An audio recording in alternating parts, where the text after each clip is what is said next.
nervous for the Rams, but you got to be a little enthusiastic after being there. Bro, that game atmosphere was ridiculous. The energy, the electricity. That place was rocking. Anyone was there, and a lot of the Super Bucs fans were there too. The Bucs. Tampa Tones.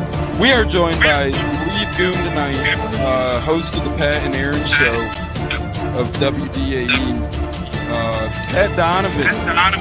And it sounds like Stunna is bumbling a little bit. Going to put him on mute for a second until that gets a little cleared. But we're joined by Pat Donovan. It looks like Stunna's hanging out with Cheech and Chong in a car with the windows up or something over there. It does look like we got a little... No, my camera's broke.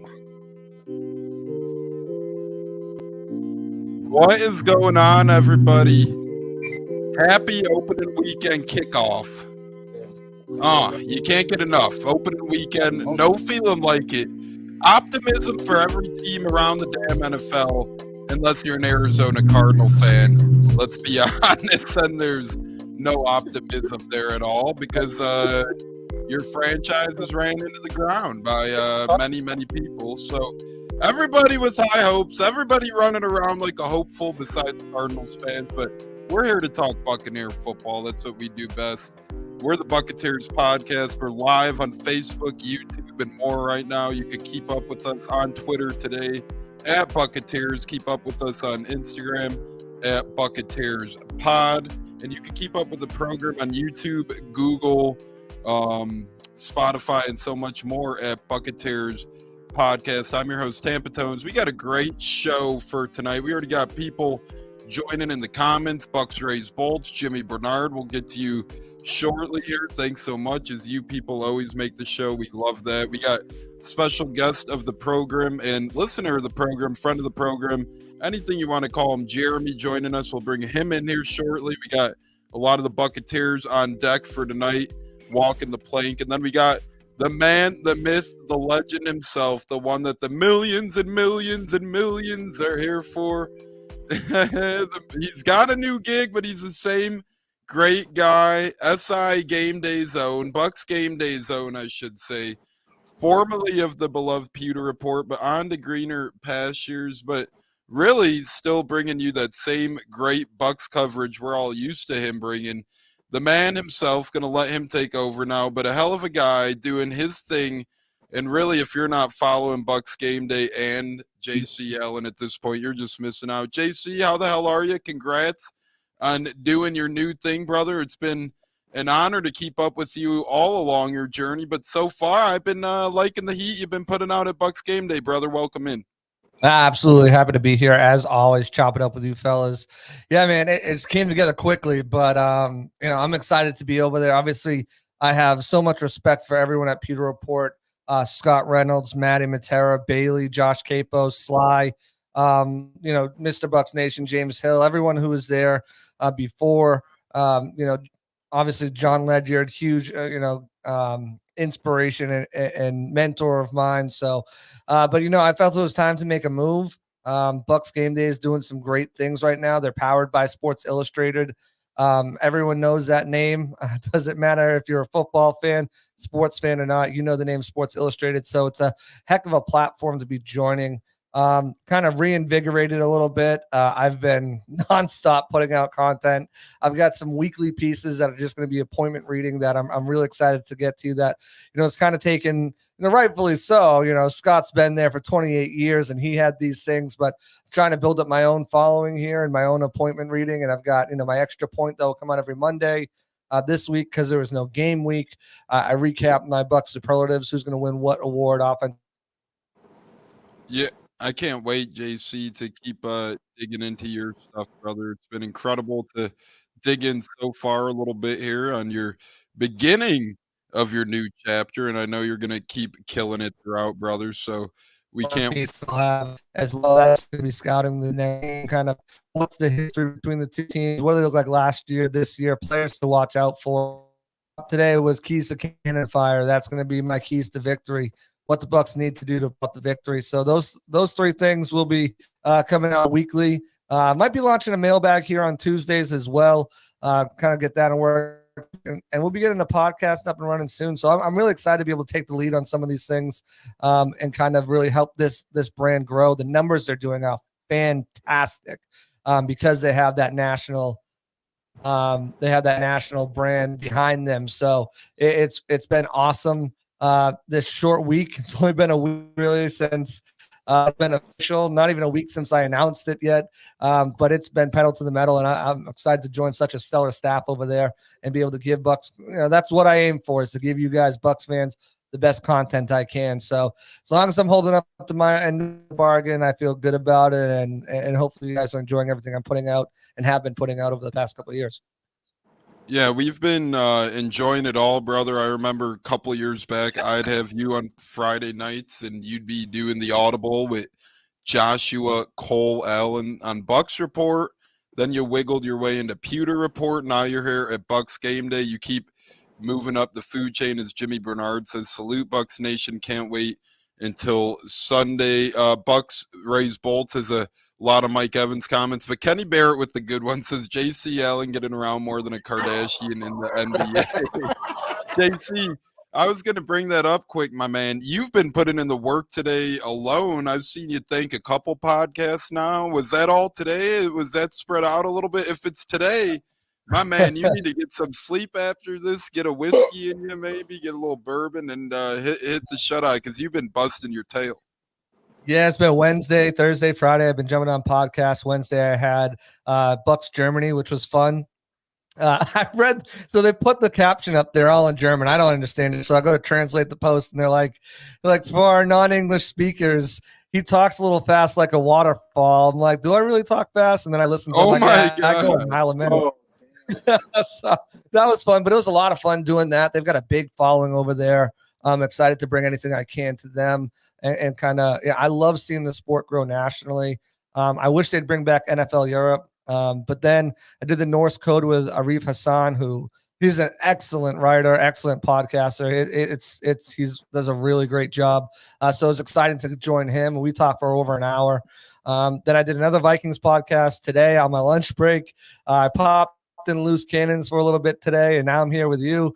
Anytime I can get in front of a camera or some audio, I'm going to do it. I just put myself out a little bit and kind of build my following, build my just it's great experience too. The more you do something, the better you get at it. Got to make sure I'm brushed up on my skills. I'll be doing next week. I'll be doing Adam Rank's podcast for the Bears, which is going to be really cool. Oh wow! He's with the NFL Network, so that's going to be a fun one. Big time fantasy. He's a big time fantasy guy over there. Yep. So I'll be doing his podcast, a couple of radio hits, and anyone else will have. I think I've got 2 other podcasts lined up. So yeah, I'm going. I'm out. I'm everywhere. I'll be everywhere. You'll see me tweeting them out as well as my content. So plenty of driving listening for you guys to do if you want to listen to my voice for an hour.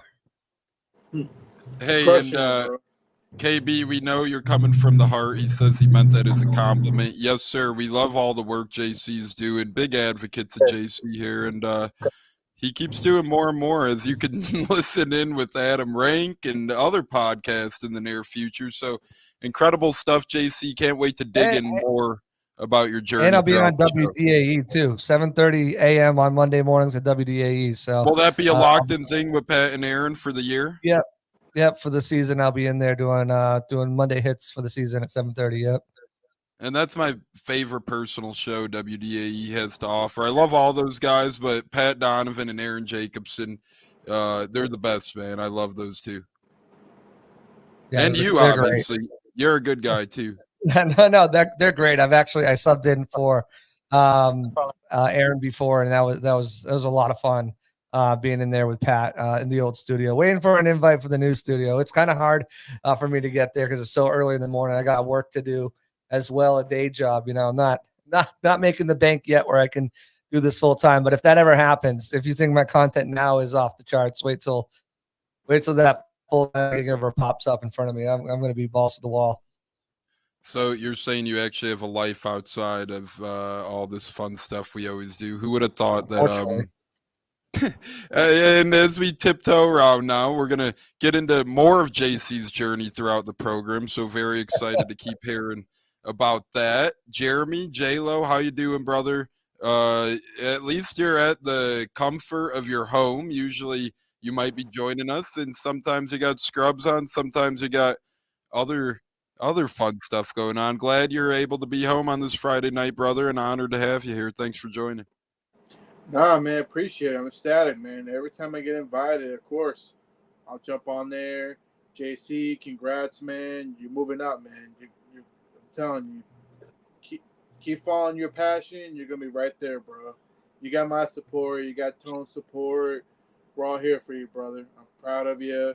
I enjoy all your content. Thank you for all the updates you give us. Because believe me, Yes, I'll be one of the first ones on Twitter or X, whatever it's called, to see your posts every single time. But I'm ecstatic, Correct. man.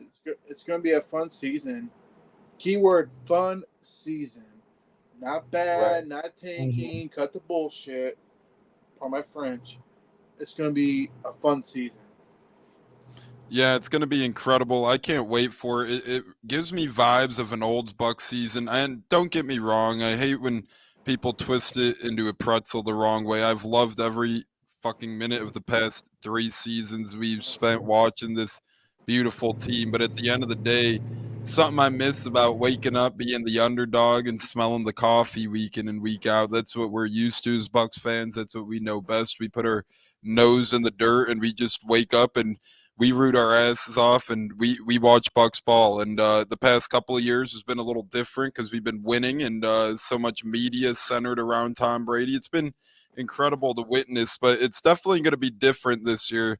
Stadium looks different. They took out the crow's nest and a lot of other things are going on around the stadium. Speaking of stadium, we got some Buccateers on hand. Season ticket holder Stun is in the house, and Stunna, not this week home opener, brother. You said you're not getting to see a game in Ray J this week. Are you excited you could sit on your hands until Bears come to town? No, it's we got eight road games, 8 home games, so we just take the season as it comes, and just excited that the Buccaneers are back at it. We're starting the season off on the road.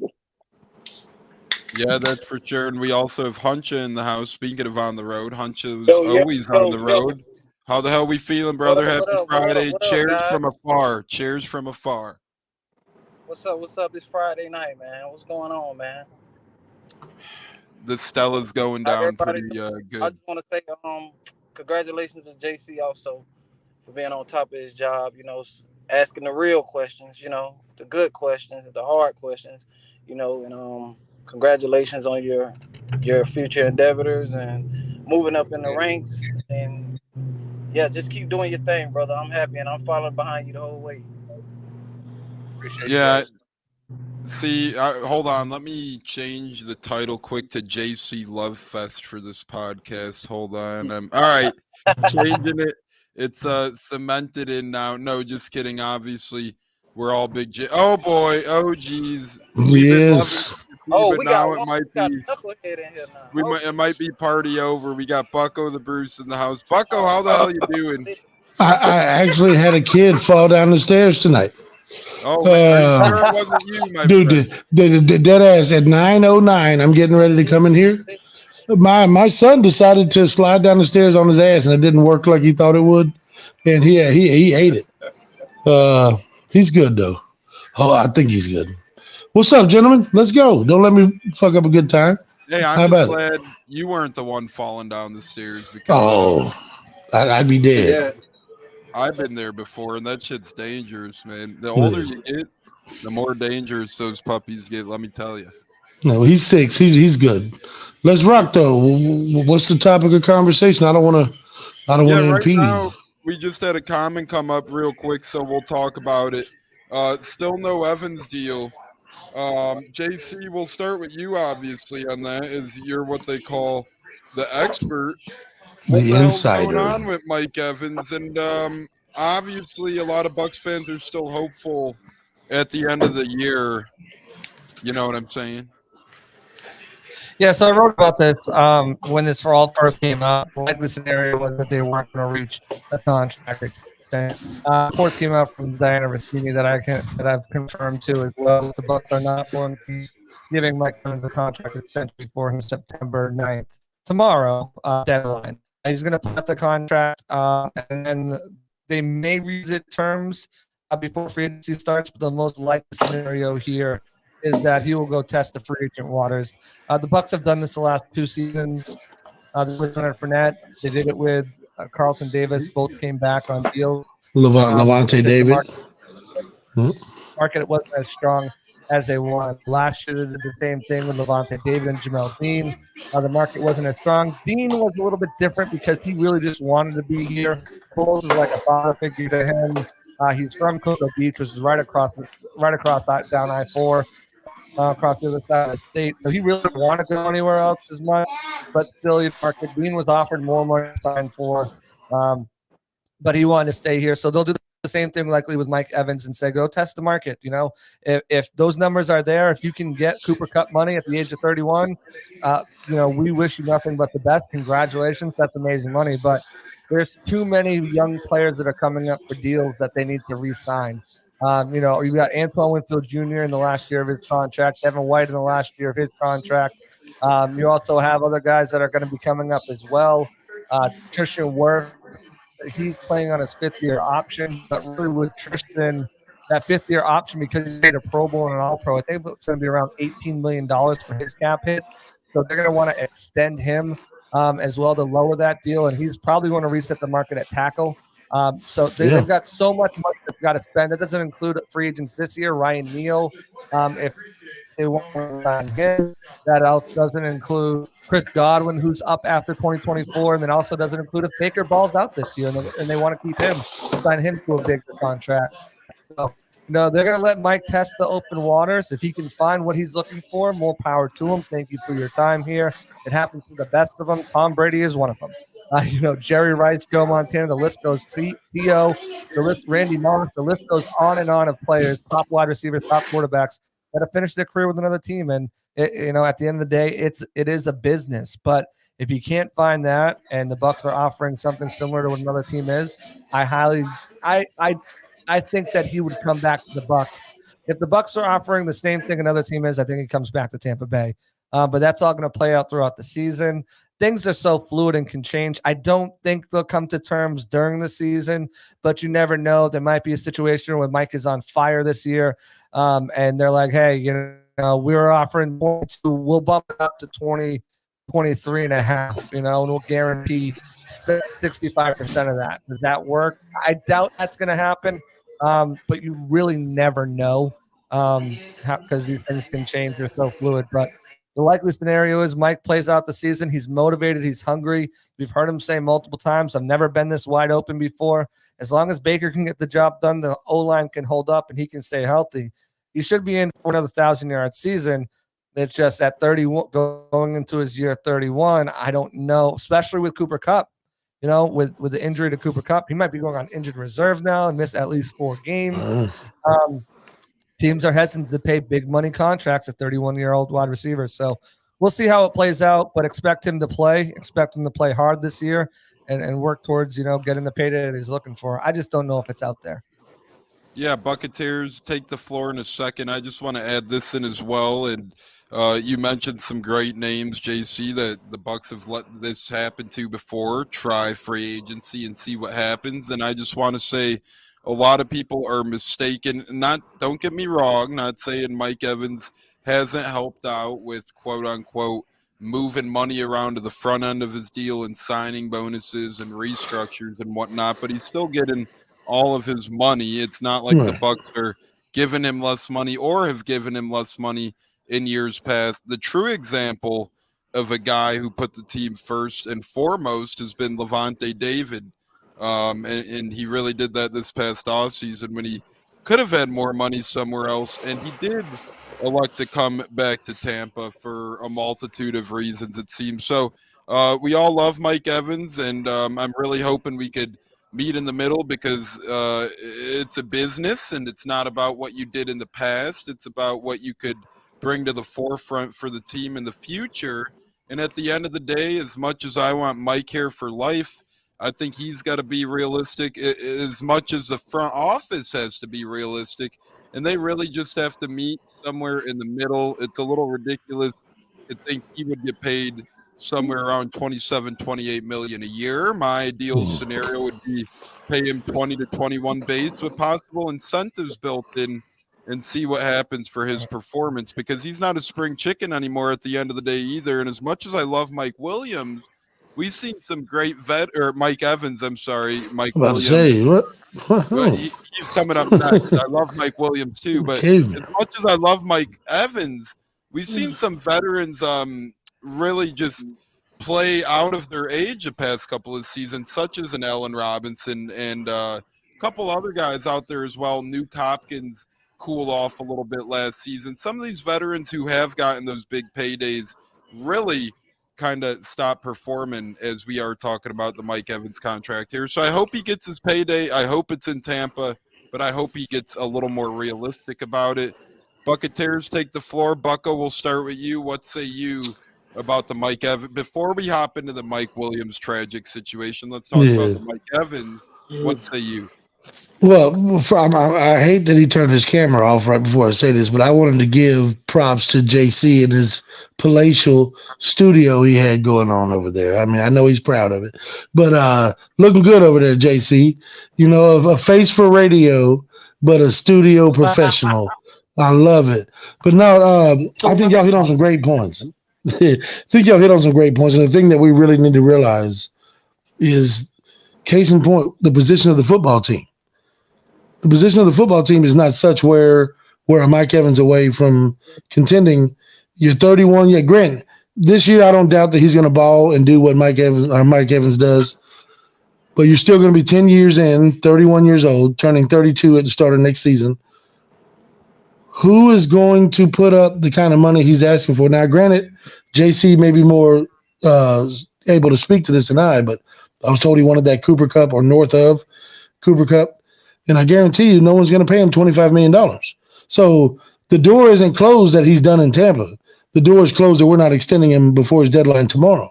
Mm-hmm. So he's going to go out and ball. He's going to play. Let him test the market. And I guarantee you, if it's a comparable number to what we've already offered him, which I bet you we've offered him something, he's coming back. And we're not like, what did Godwin get? 3 years, 60? 40 guaranteed, something like that. I could see for Evans, and he finishes his career here, and this is a moot point. But at the time, it's being discussed because there's really not a lot of fodder going on. And credit to the league, a lot of guys are not getting arrested. There's not a lot of stories to talk about. So this Mike Evans thing is becoming blown up. I don't think it's a real issue. I don't think he's going to get the money his agent is stating that he wants. I don't think that there's a worry. And I don't think he's going to tank this year or not ball this year. So at this point, it's a moot discussion. Let's just see how this season progresses before we even engage in those talks. Would be my take on it. Yeah, Jeremy. And the Barrett restructure kind of signaled that as well. They restructured Shaq because they needed to open up money during the season, sign them for practice squad, veterans, things like that. Once that move was made official, and it had to be Wednesday because Thursday the top 50 move came in and had to sign the practice squad. You knew that.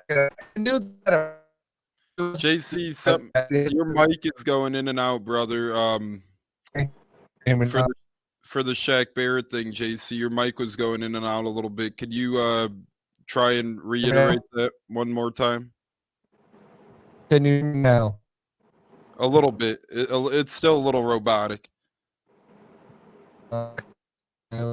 Yeah. Take a second and do what you got to do. Jeremy, you're the one wearing the Evans jersey while JC is getting straight over there. What say you? It's a business. Straight up, it's a business. I love Mike. He's my favorite player on the Bucs, and I'm pretty sure he's many favorites, around Tampa for what he does. But it's a business. You got to think. Tristan, Anton, and many others. Devin White, which I don't care for. We're not going to get into it. But at the end of the day, it's a business. And the fact that I came to the conclusion to is that the Bucs are not going to be able to pay Chris Godwin and Mike Evans over $20 million each in the next coming seasons. I want Mike here. I want him to retire. I'm pretty confident in the front office At the end of the day, Mike may know he wants to be here for life. The team wants him to be here for life, but we got to go through the season, see what happens. And fans have got to be understanding and let it play out. The fact that Mike's not being a diva like some of the other receivers or any other player in the NFL, he's going out there about his business, going out there practicing, don't want to be a distraction. He's a class act. Mm-hmm. How can you not respect that?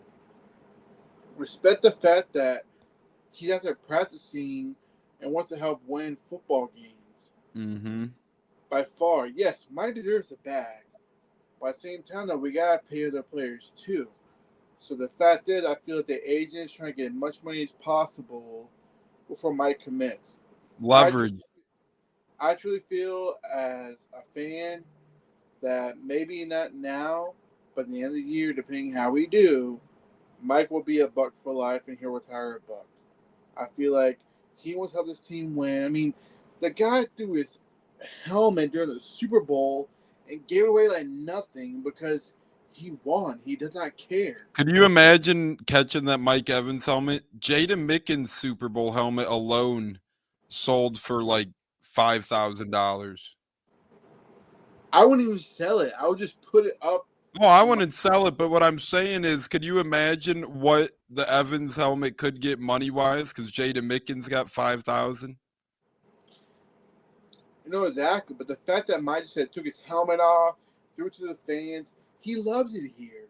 He's probably the only player besides a few other players, legends, that took the time to sign autographs, take pictures. And Hunch knows all about that. Hunch, you got his gloves firsthand, didn't you?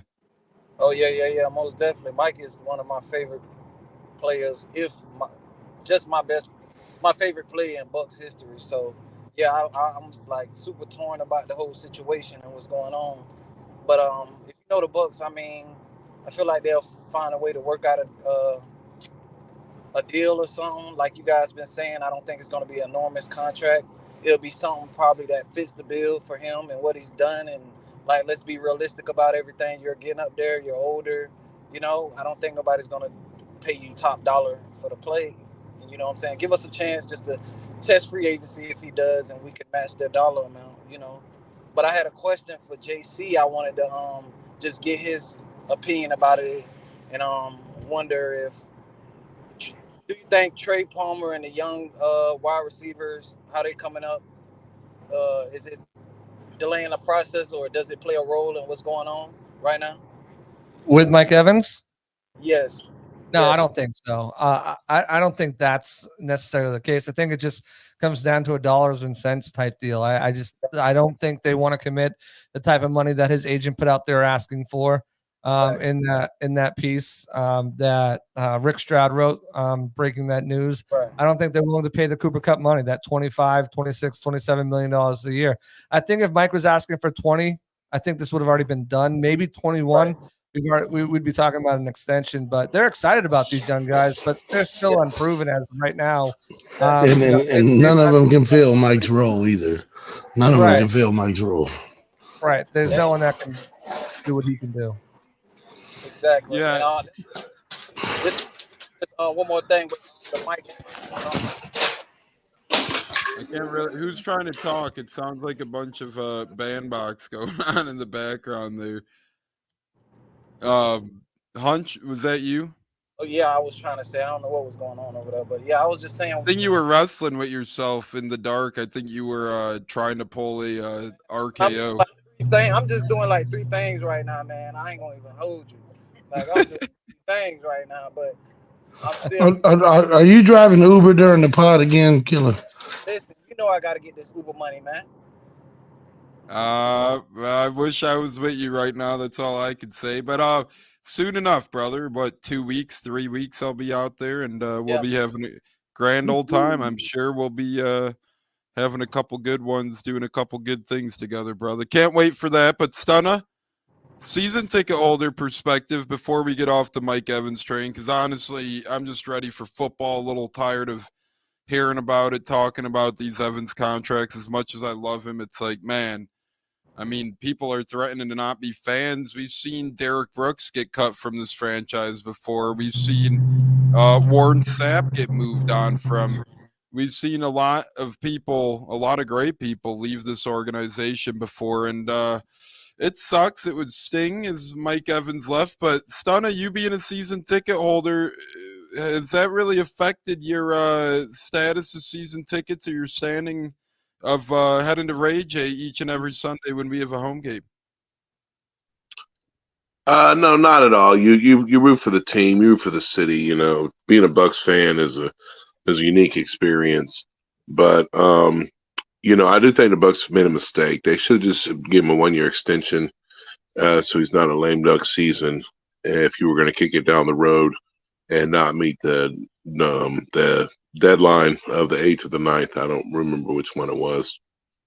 But yeah, they should have just extended him a year and just kick it down the road so he's not a lame duck, and you don't have any negativity going into the year.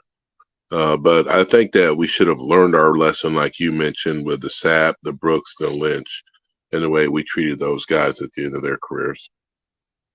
Yeah, some of those guys have came to sad endings. Brooks never made it elsewhere, not made it elsewhere, but he just didn't feel like playing elsewhere. And then Sapp, in Oakland, he did okay.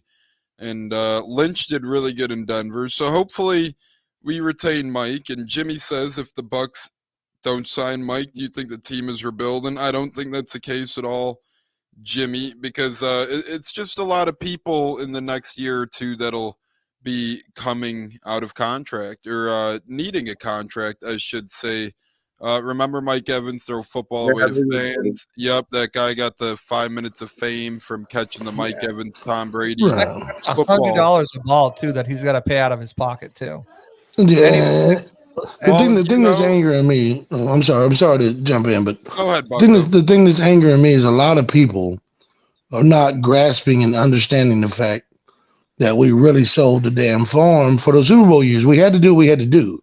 A lot of voided years on contracts, a lot of dead money, a lot of situational, organizational things that are really out of our control. And we got the ultimate goal. We got the Super Bowl. It should have been 2, but Todd Bowles in a 0 blitz and left Cooper Kupp wide open. Either way, we're going to go on from that. We have a lot of issues.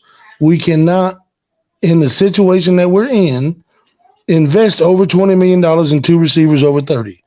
That, as an organizational standpoint, is a terrible decision. It's not going to help us progress going forward. You and I, Tones, have had this conversation of how much we don't want to have this feast or famine organization where we get a Super Bowl, then it's 18 years of sucking, then we get a Super Bowl. We want sustainable, consistent success. Paying a guy like Mike Evans, who's a great guy, one of the greatest Buccaneers ever, paying him over market value because he means so much to the city and the fans is an organizational suicide decision. I don't agree with it, and I wish fans would take that perspective instead of, oh, I love Mike. I love Mike too, but I'm a fan of the name on the front, not the name on the back. You know what I'm saying? And I'm going to leave it there. I love Mike as much as the next guy. Probably top. I mean, there's been so many great franchise players. I'd say he's top 3, 4 of mine in franchise history, and that ain't easy to do. You got Elstad, you got Brooks. Those are easily my top 2. I don't think anyone will ever top Elstad or Brooks for me. But outside of that, I'd put Mike Evans right up there. But I'm understanding of this is a business. I've coached baseball before. Obviously, no money involved at the high school level. As the Godfather joins on Facebook, how the hell we doing? Love you, Godfather. Thanks for chiming in. But, this is a business. At the end of the day, I had to make tough calls as a coach. Front offices have to make tough calls too. And you just want to see your team win. People don't understand that. Unless you're, a half-ass franchise, such as one that tanks year in and year out, maybe like Arizona. But even them, all these guys are fighting for their jobs on a yearly basis. They're all trying to do what's best for the franchise, in their opinion. They get hired to do a job. It's not like these guys don't want to keep Mike Evans around. They just want to do it at a reasonable level. So we'll see if that ends up happening or not. But we do have another receiver on our eyes, on our mind, as Bucs Raise Bolt says, no, we're not going to trade Evans before the deadline. JC Allen did come out with a good article, though. If we did, the landing spots, his possible landing spots, but we're not going to trade him. But real quick, JC, in 30 seconds, landing spots for Mike Evans before we move on, if we did decide to move him. Yeah, I think you look around the league, there's a couple of guys, contenders, the Chiefs, the Lions, and who was the other one I had? The Chiefs and the Lions are the two biggest ones right there as far as contenders. Guys, teams who are on the cusp that have cap space, the Browns, the Pats, kind of put them over as well. You got teams who have got up in Houston. I wouldn't, I think Mike wants to win now, but if he wants to get paid, Houston is close to home. That could be a situation too. But I really don't think the Bucs are going to trade him at all. I mean, they'll let him play out. If they trade him, it's less likely they can let him test the market and bring him back to free agency. So it's out of the question. They're not going to trade him. They're going to let him roll out. He's going to be a pivotal part of this season, and they'll reassess after the season. And no offense, JC, I love T. Kraz, Tom Kraz, Nikki, but I think he isn't really assessing the trade market properly on a guy like Mike Evans either. I've heard him say on WDAE he thinks the Bucs could nut a first and a third. I'm going to be honest with you. I think the Bucs would be lucky if they could even nut 2/3 for Mike, and it's not against Mike, but we see it time and time again. These older wide receivers who are entering their free agent year, who are going to be expected big paydays, they're not going to. And right on tune, we get a question, what draft capital can we get? I think we'd get like 2/3, a similar return to what the Dolphins got for Brandon Marshall almost a decade back when they traded him to the Bears. I don't even think that, because he's due a contract. You look at the Julio Jones is the most recent one to judge it off. They got a 2 and a 6. Mike Evans is in a contract year. Julio was locked up for 3 more years. I think you're probably looking at a 4th round pick at maybe a 4th and a 6, 4th and a 4 and a 5. Maybe if there's a bidding market, maybe a late 3rd from one of these Super Bowl contenders like the Chiefs or like the potentially the Lions if they're for real. I can't think of the 3rd team that I had as a contender that could trade for him. Cowboys could be in it, but they all have the cap space. That's what you look for, right? You didn't have Green Bay, did you? I didn't have Green Bay. I've seen somebody float him around, but who has a cap space to absorb his $14.5 million contract? Because then you can extend and open up more cap space. So there's only a few teams, handful of teams that really had the availability to trade for him that he would probably want to go to that are contenders. Yeah, I don't think that's happened. I don't think it makes sense for the Bucs and for the team trading for him. You're not guaranteed to re-sign him.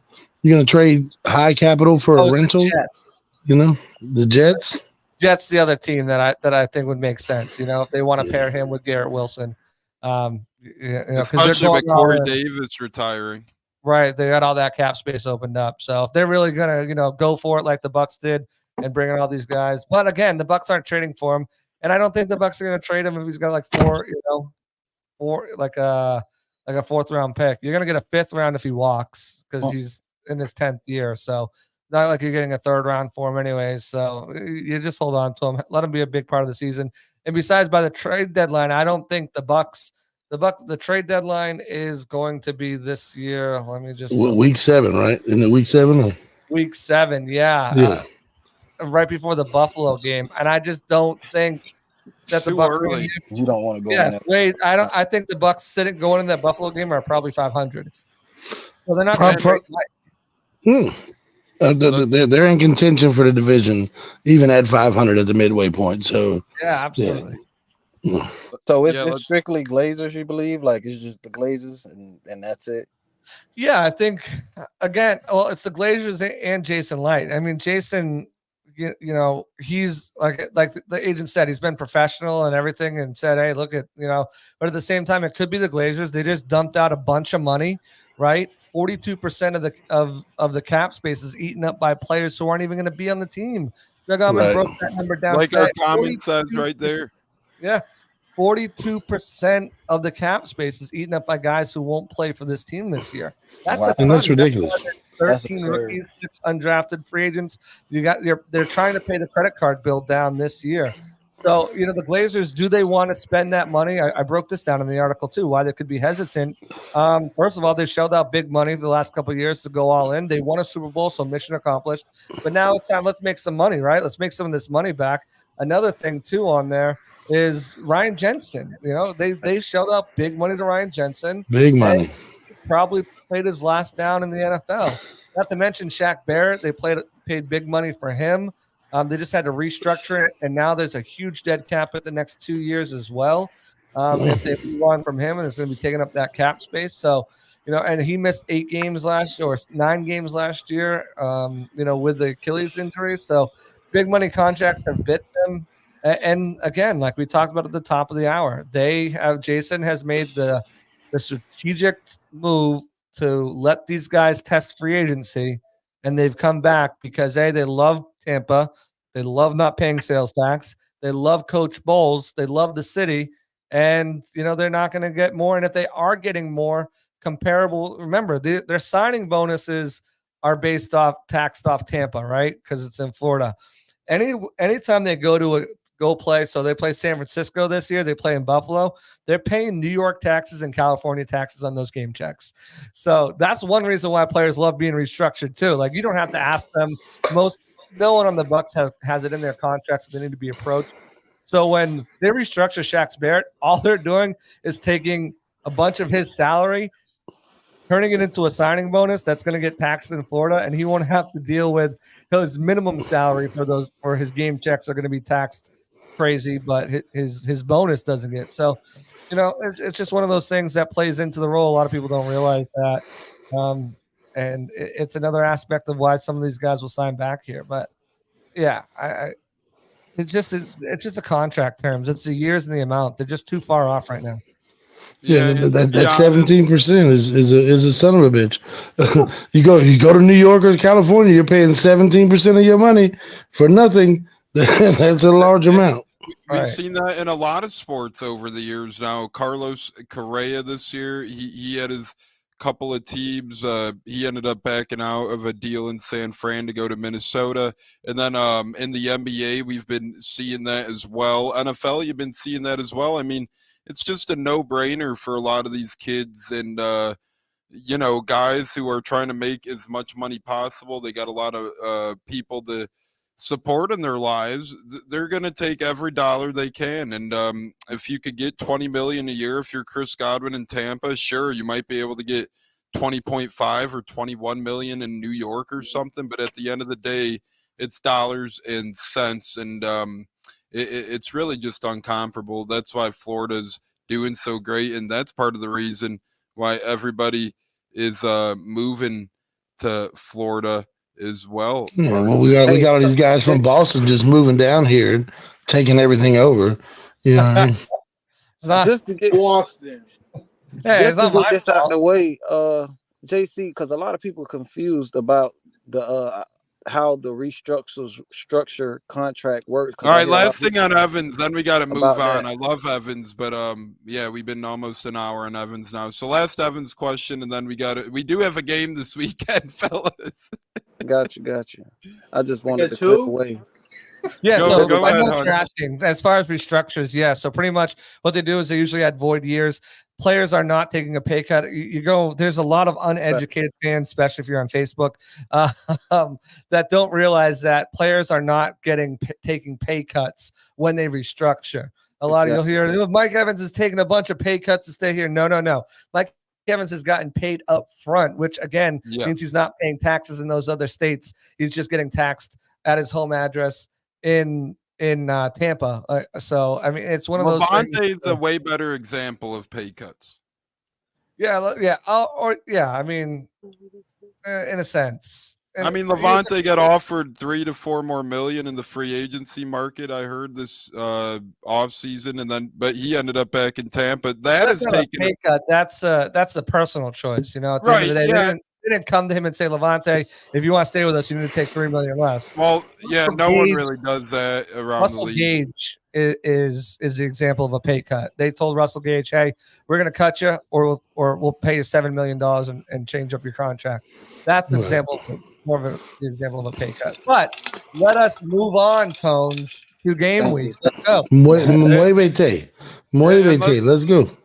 Let's be clear here too. If they're asking you to take a pay cut, your roster spot's probably in jeopardy. And I think that's where they were at Russell Gage. I think they probably looked at him and said, you could either take less or you could probably be on the move. And yeah, that's exactly right. Pay cut is different than getting paid more money elsewhere. So Levante was offered more money elsewhere, different than a pay cut.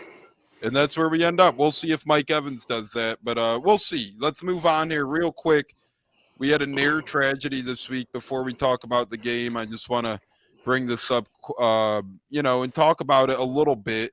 Not to get in, where none of us are doctors here. None of us know what the hell's going on. We've heard conflicting reports. I mean, a news anchor in Buffalo sadly pronounced Mike Williams is dead a few days back. It seems like we've been hearing reports that he is responding now. He's off of life support right now. And this is a guy who had a couple solid seasons in Tampa and was really just a guy who was exciting to watch out there. He made some great catches, and it was really a shame to see that he has to be in construction now. And really, not to be like that, but it's sad to see what these football players, some of them, the personal, ways they end up in. I mean, if you're an NFL wide receiver and you end up working construction, God bless.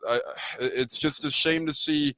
Some of them could be managing money a little better, but we love you, Will. We hope you fight. We hope you hang in there, and we hope you pull through. JC, I know you're probably not too tied in with the Mike Williams situation, but anything you could chime in on that behalf would be greatly appreciated. Just what Rick Stroud has reported, that he is on life support in ICU. I don't have any updates as of right now.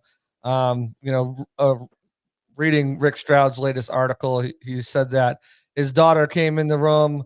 He kind of opened his eyes, but he couldn't really move anything or anything like that. So we'll see.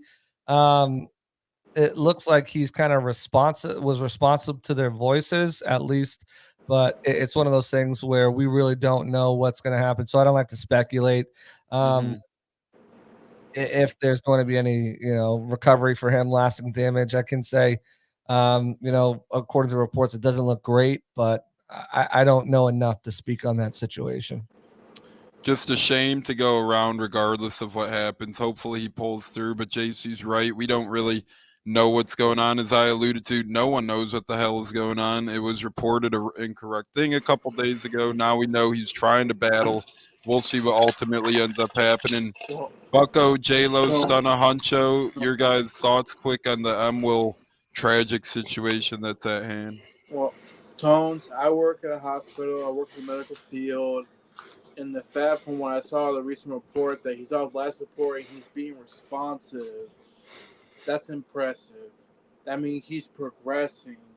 I don't know how physically he is, but if he's mentally progressing, being on life support, that means we're off to a good start. Which means that he survived. I'm just speculating. I'm not making any reports. But from what I saw in the report that he was taking on life support and he's responsive, to me, as a medical profession, that means he is progressing. And thank goodness, because we lost enough already. And thank God, and the fact I have two daughters, you already know, for them to come in and see him the way he is, and he show a tear, that to me is fighting. He's fighting. He's trying everything he can to get back wherever condition he can get back in. That to me is a warrior. I don't care what anybody says. He was in a freak accident, unfortunately, and the fact that he is fighting and he's still alive, God bless him and the family. Yep, the power of prayer. We got to keep doing it towards Will, and as you said, God bless, and just sad to see. Bucko, any thoughts on the situation, the tragedy at hand? I mean, yeah, dude. I mean, you hate to have 4 or 5 years, no conversation regarding them, a career of what would have been, what should have been. You know what I mean? To where my guys made. I think JC. I think you're the one that put it in the on Twitter that he's made north of $14 million in his career. And the guy's working a construction job and has an injury on the job site. Like that's You know what I'm saying? God bless the dude. God bless his family. Health and happiness foremost. But, man, you just hate to see it. You hate to see these young men have strife and have struggle, and then tragedy. He's 36 years old. He should not be fighting for his life because of a construction site injury. You know what I'm saying? So God bless him. I hope he's okay. He gave me some great years with the Bucs. I'm sad for the situation, but at the same time, man, we really need to look out for these young players and make sure that they're given the proper guidance where they don't end up, 8 years after they finish playing football, working construction. You know what I'm saying?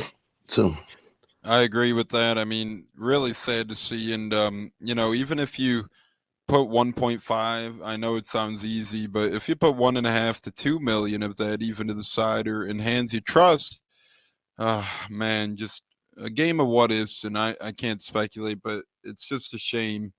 Just a shame. Stunna, season ticket holder, you are good Mike Williams memories, I'm sure. Any thoughts on the situation at hand, brother? The tragic one, that is. I just remember, man, he was like all we had, him and LeGarrette Blount. And, caveman gang. Yeah. Right. Yeah, Mike Williams. I mean, crazy. I remember his first career touchdown against the Browns, week 1. We haven't won a week 1 home opener in forever. We won that week against the Browns. Will had that tiptoe touchdown in the back of the end zone. Huncho, wrap up the Mike Will convo, brother. Last thoughts on Mike Will. Man, it's sad, tragic, man. I'm glad that he's shaking back and he's bouncing back. I mean, he was one of my favorite players. I love the wide receiver position, but he was one of my favorite players while he was down here with those toes. I like the way that he got them in bounds, man. And it's just sad, man, because we watched him excel and then how his career kind of deploted down and how he went to partying and doing all that. I mean, nevertheless, man, I just wish that he had a little more guidance to help him manage his career a little better, so certain things could be avoided. I mean, that has nothing to do really with what happened, but just it's sad, man, all around the board. And I'm just prayerful. I'm just thankful that he's at least responsive and he's getting better, man. And I just wish him the best and his family. Couldn't agree more. I think everybody said some great things, beautiful things about Mike Williams. And as a whole podcast, we do put our hands together and pray for Will, as it just sad to see, just very sad to see. And we hope Mike Williams does end up pulling through. We'll keep you guys updated if we hear anything on our Twitter at Buccateers. But yeah, we always retweet the big wigs like JC and Stroud, so we'll be sure to hear something and we'll say something about Mike Williams. Gentlemen, I know we had a lot of crazy talk.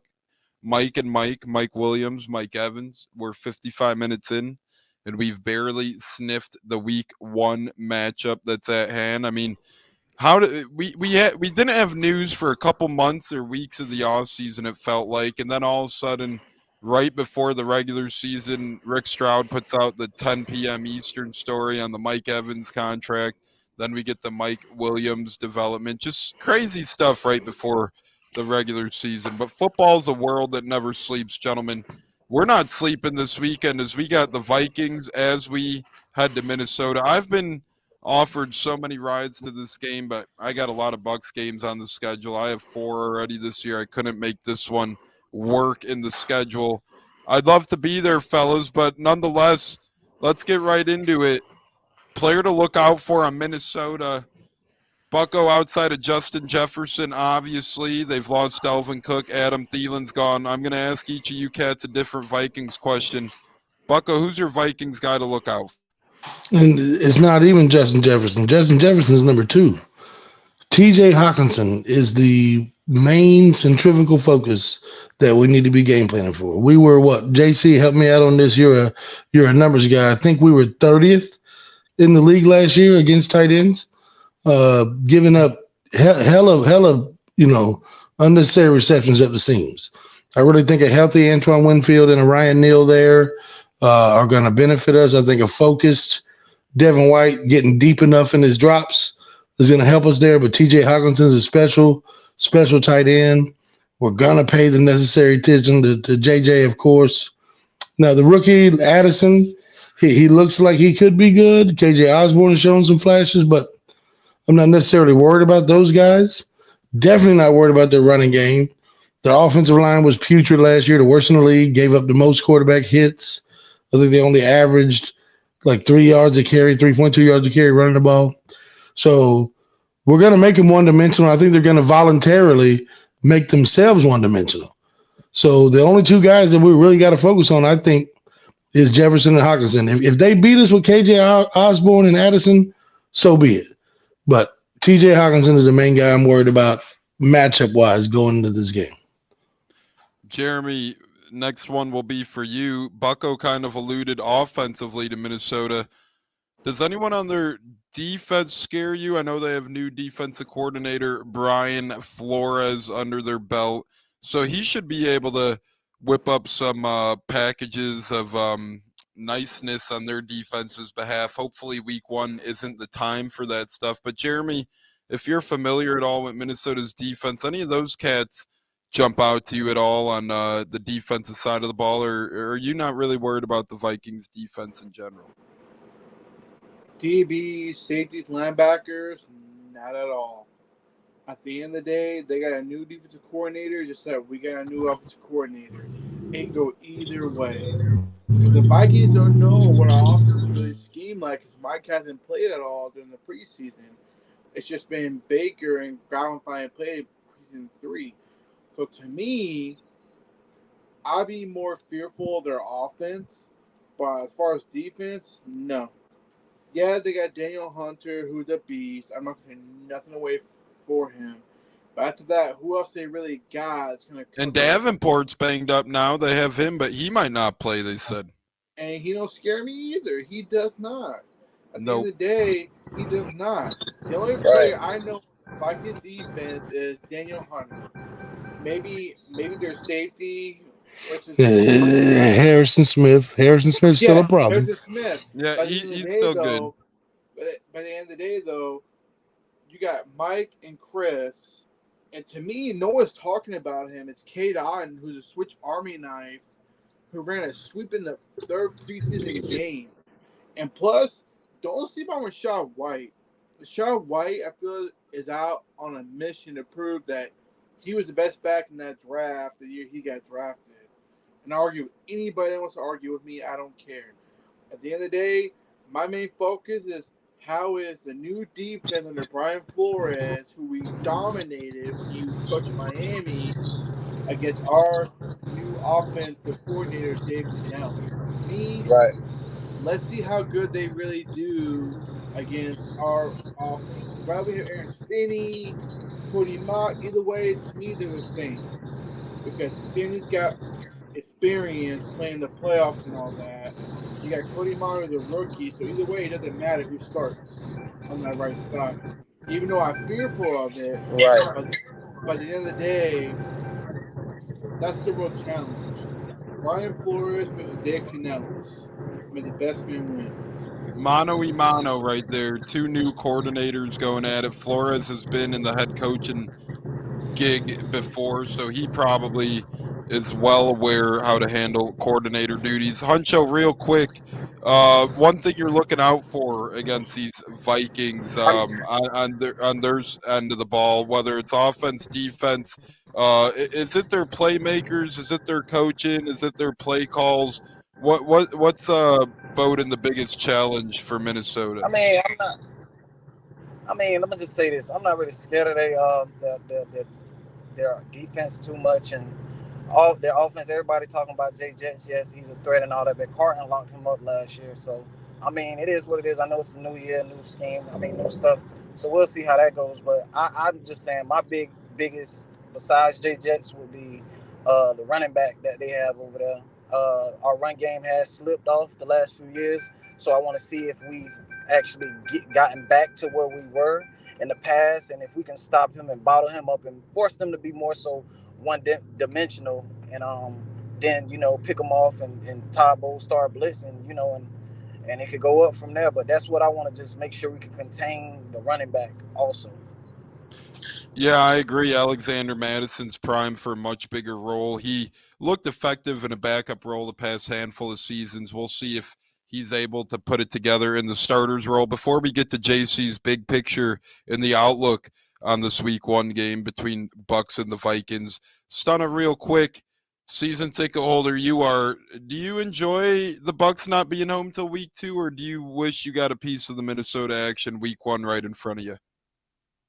No, I just get nostalgic thinking about all the years we opened our season up there, and we've always played up there early in the season. It seems so. Yeah. Yeah, and we've always had good young running back performances. Caddy, Doug Martin, hopefully There you go. There you go. Rashad can as well. Absolutely, and my player to look out for is going to be Kirk Cousins. That's what I really am worried about with him. He can dish it out to whoever's out there. You like that? Nope. Yeah, no, I don't like that. But weren't you right there when he yelled that? Weren't you right there?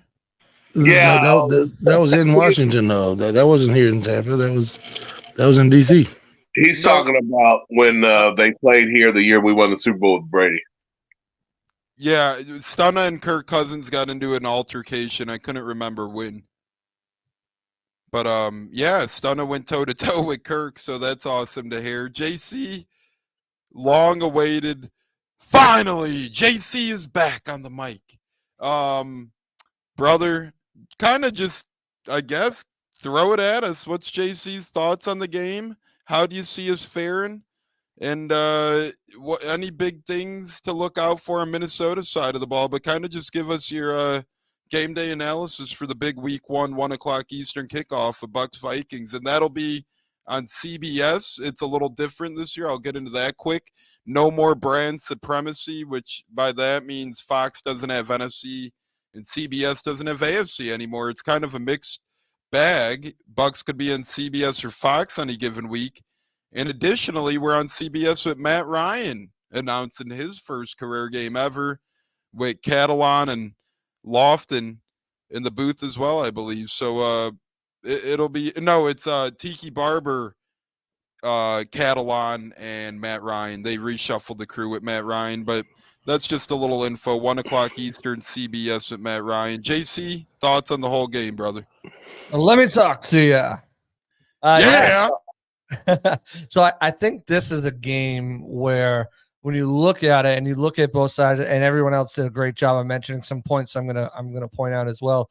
When you look at it, it's not one on the schedule where you're like, well, that's a win, or well, that's a loss. It's one of the, there's a lot of questions around it, and that's why Vegas has dropped down the number significantly, giving the home team a little bit more of an advantage. But there are on both sides of the ball for each of these teams, there are big changes, right? On the offensive side, we all know about Dave Canales, the offense he's bringing. And then on the defensive side for the Vikings, Brian Flores comes in. He's bringing that attacking, disguising defense. But there's a lot of young players expected to be in starting roles for both of these teams. The Bucs have, you look up and down the depth chart, it's Rashad White, Sean Tucker, 2 second-year players on that position going to have big roles. The tight ends with Cade Otton and Cole Keefe. The wide receivers with Trey Palmer, Raheem Jarrett. The offensive line with Luke Gedeke and Cody Mock. These are some young players who are going to be asked to be stepping up into big roles. And the same thing is happening over on that defensive side of the ball for Brian Flores and the Vikings. They got Brian Asamoah stepping into the starting role vacated by Eric Kendricks, who was there for years. Great linebacker. Caleb Evans. Cameron Bynum's been in the league for a couple of years, but he's making that switch. He's been making that switch from cornerback to free safety. Lewis Seen is also there. So Ivan Pace Jr. Could get some run at linebacker, undrafted free agent out of Cincinnati. So there's a lot of young guys on this team that are going to be asked to step up and make plays on the defensive side of the ball for the Minnesota Vikings. And I think when you look at it, you can go back and study all the way back to New England what a Brian Flores defense looks like. There's tape on a Brian Flores defense. There might not be as much tape on these guys that these young guys are going to stepping up, but you know what he's going to run. This Dave Canales offense, there's no tape on it. There's some vanilla stuff in the preseason, but we know it's going to be a version of that West Coast wide mid-zone run style. They're going to want to run the ball down your throat. That's going to be this team's identity that they're trying to attempt, but he's going to draw back from everyone he's been around, and that's Brian Schottenheimer, Darrell Bevel, Pete Carroll. He's going to have some different things in there that no one's seen yet. And I think that gives this Bucs offense an advantage against a young defense that's, had a training camp to put it together. You look at both of these teams have had the same amount of time to implement their offense and defense, but I think that plays into the Bucs' favor because it's hard as a defense because you don't know what's coming. You got to prep for it, and with no tape on it, it's even harder. So I think that gives this Bucs team a leg up. Now on offense, I think the Vikings are scary. They went 13-4 last year. Their offense carried them. Their defense was atrocious, bottom of the league. Their run defense was awful as well. Their running game on offense wasn't that great, but I think they feel like with Alexander Madison, they'll get a little bit more of a boost than that there. He's kind of like your everyman's running back. He's not the dual threat that Dalvin Cook was, but he's a hard-nosed runner who can turn out those tough yards when you need him to. They got Justin Jefferson, who's, in my opinion, the best wide receiver in the league, and then some very underrated pieces too. T.J. Hawkinson got paid, reset the market, but I still feel like he doesn't get enough love, and he's not mentioned in that top echelon with the Darren Waller, Travis Kelce, George Kittle, Mike Andrews. I think he's left out of that conversation a lot, and he brings a lot. But we got a tight end eraser on this Bucs team that we've seen do it year in and year out, including against some of the top guys in Kelce and Kittle and Levante David. Devin White is taking a big step in coverage. Let's see if that pays off. It's going to be something to watch for sure. How he handles Hawkinson. But outside of that, KJ Osborne is very underrated wide receiver. He can do everything. He plays outside. He plays in the slot. He's good. He's good in run. He's good in the run scheme as well as a blocker. And Jordan Addison came. One of the things was him coming out of college is his proficiency as a route runner. So you have to respect him as well. Luckily, though, we're going to talk about the Bucs defense going up there. They've got two shutdown corners that don't get any level of respect. Carlton Davis down some of the best wide receivers in their prime in the league. We're talking about Nuck. We're talking about Julio Jones, Devontae Adams, Jamar Chase last year. It's going to be another day for him against Justin Jefferson. And Jamel Dean, too, is one of the best cornerbacks in the league. He's finished out grading wise per PFF as a top 3 cornerback the last 3 years, only behind Jalen Ramsey and Jair Alexander. Pretty rare company. Nobody likes to talk to, and he's probably one of the best, if not the best, cornerback and press man coverage there is in the NFL. He's physical. He disrupts guys off the line of scrimmage, and if somehow they get behind him, he's only got 4.3 speed to catch back up to him and make plays. The knock on those two guys is they have stone hands. They can't catch a ball if it hits them in their chest or their hands. Not at all. Not at all. So, that's the biggest knock on them, but they are true shutdown cornerbacks, and they're going to give Justin Jefferson a problem. You can't let everybody else beat you is what the Bucs need to do. And to contain Jefferson and make sure that they're playing within their assignments to make sure everyone else is going to beat you. I think Antoine Winfield Jr. is fired up to go play against Minnesota at home, where his dad played, where he went to college. Ryan Neal. Yes. Chemistry between them has been out of this world so far. They just clicked immediately.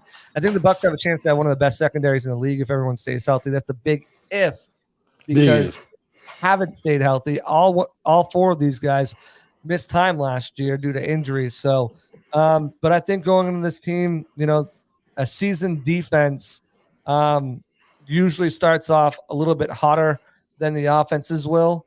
And I think this Bucs defense is seasoned. They're going to help carry this Bucs offense as they kind of get up to their feet for the first couple weeks of the season. And, you could say the same thing about maybe Minnesota being the defense to get off to a hotter start. But with so many young players with such a new system that has it's a complicated system like Bowles system. They're moving guys around, disguising, doing different things. I feel like there can be some exploitations the Bucs can take on offense, again, with a team that has no tape on what they're going to do. So that's my rundown. I can give you my keys a little bit later to victory, but that's kind of my rundown on what both of these teams look like and why I feel comfortable picking the Bucs to win this game. And we'll get into that later, sure. No doubt, dude. Hey, a lot of you guys are parlay guys. That the over on this game and Bucs +6 is probably the easiest bets this weekend. But I want to touch on something real quick. If I jumped in front of someone, forgive me. But JC, you alluded to something that I think is very, very important. If you look at our defense last year versus the prior 2, we were very, very much less aggressive. We were very zone friendly, safe coverage friendly, no press man, no overload blitzes that we become accustomed to under Bowles. And I think, correct me if I'm wrong, but I think a lot of it has to do is he did not trust Leftwich in the offense, especially with the amount of 3-and-outs we had, the lack of running game, the lack of clock control, things of that nature. He didn't want to risk too much. Go ahead. I was gonna say that, and it was the secondary too. When you got guys like Keanu Neal back there, guys like Milton Ryan, Sean Murphy Bunting, guys that you don't really trust to consistently make plays. He trusts his cornerbacks and he loves these safeties. He trusts these guys. They're gonna put them in there's going to be a lot of crazy like disguises and things. We've seen there it is coverage. We've seen a bunch of different. We've seen Levante David line up as a linebacker. If these guys stay healthy, Todd Bowles got some toys to play with this year. And that's what I was going to ask you. Do you think that maybe because Canales is his handpicked guy, he situationally, philosophy wise agrees with Todd Bowles, he can take his mind off the offensive side of the football and get back to Todd Bowles running his defense and we be more aggressive. It's a wait and see. You got to see it, right? It all sounds good on paper. If it, the one thing there is he's going to be open to listening and he's going to be open to changes. That's where Byron kind of failed. That's just so predicated on having just guys go up there. And you've heard, Coach Canales allude to it, mano a mano, talent versus talent. That doesn't help anybody. You've got to be able to scheme guys open, which is why I asked Byron Leftwich the last 2 seasons before last, what is the concentrated effort to scheme guys open? And they do that every year, every game. Well, you didn't see it, right? You just said, go out there, run your routes and do it. So we're going to see a lot of that, a lot of pre-snap motion, a lot of confusion on that offense where they're going to line up in one play. And from that play, depending on what the defense is, they'll be able to check into 6 or 7 different plays just out of that look, even if they're in 12 personnel, which is 2 tight ends on the field. So there's a lot of different things they can do out of this offense, a lot of movement. They trust their running backs. If they want to go to an empty backfield, they trust that they can put their running backs in the slot on the outside and make plays that way too. So, I think if everything goes to plan, again, Tony Moretz, not to skip ahead of you, that O-line is the concern, right? How do they do? How are they able to hold up? This is going to be a huge test for Luke Gedeke. Obviously, we're awaiting Cody Mock. I know, he's hoping that he can play. But back injuries and tightness. Real quick, Cansey and Mock, what are their odds? Since you brought up Mock, JC, what's going on with those 2 cats? You think we see one, none, or either of them on Sunday? I think we see Cansey. It's not going to be as a starting role. I see it as a rotational role, especially in like 3rd down packages. If we see Mock, that means he's feeling good. He's a true game time decision. I know usually if a guy doesn't practice on Friday, then they're out. But just, kind of speaking to him, he's hopeful to go. It's going to be a true game time decision with Mock. And if they don't, like I reported earlier, it's going to be Stinney going in over Leverett. So they'll have Stinney You going. were first on that, by the way. You beat some others out there. You were first on that. I do what I do. Like I do it for TV. But anyway, like I was saying, so he'll be a true game time decision. Anthony Nelson's going to be a game time decision as well, which, you want Anthony Nelson to play, but kind of at the same time, I'm like, well, if Anthony doesn't play, that means I want to see Yaya. Yeah, let me see Yaya.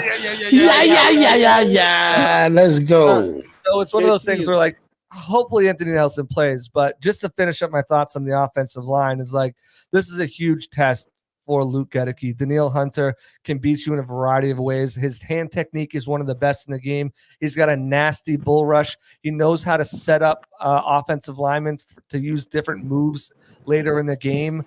So it's going to be a huge test. I expect a lot of 12 personnel, keeping Otten or Keefs or even David Wells over there, whoever's going to be that number 2 tight end up to help chip and block, as well as running backs, chipping before they dip out, chipping before they dip in, and just trying to keep him at bay, especially if that Marcus Davenport can't go or is hobbled with that ankle injury.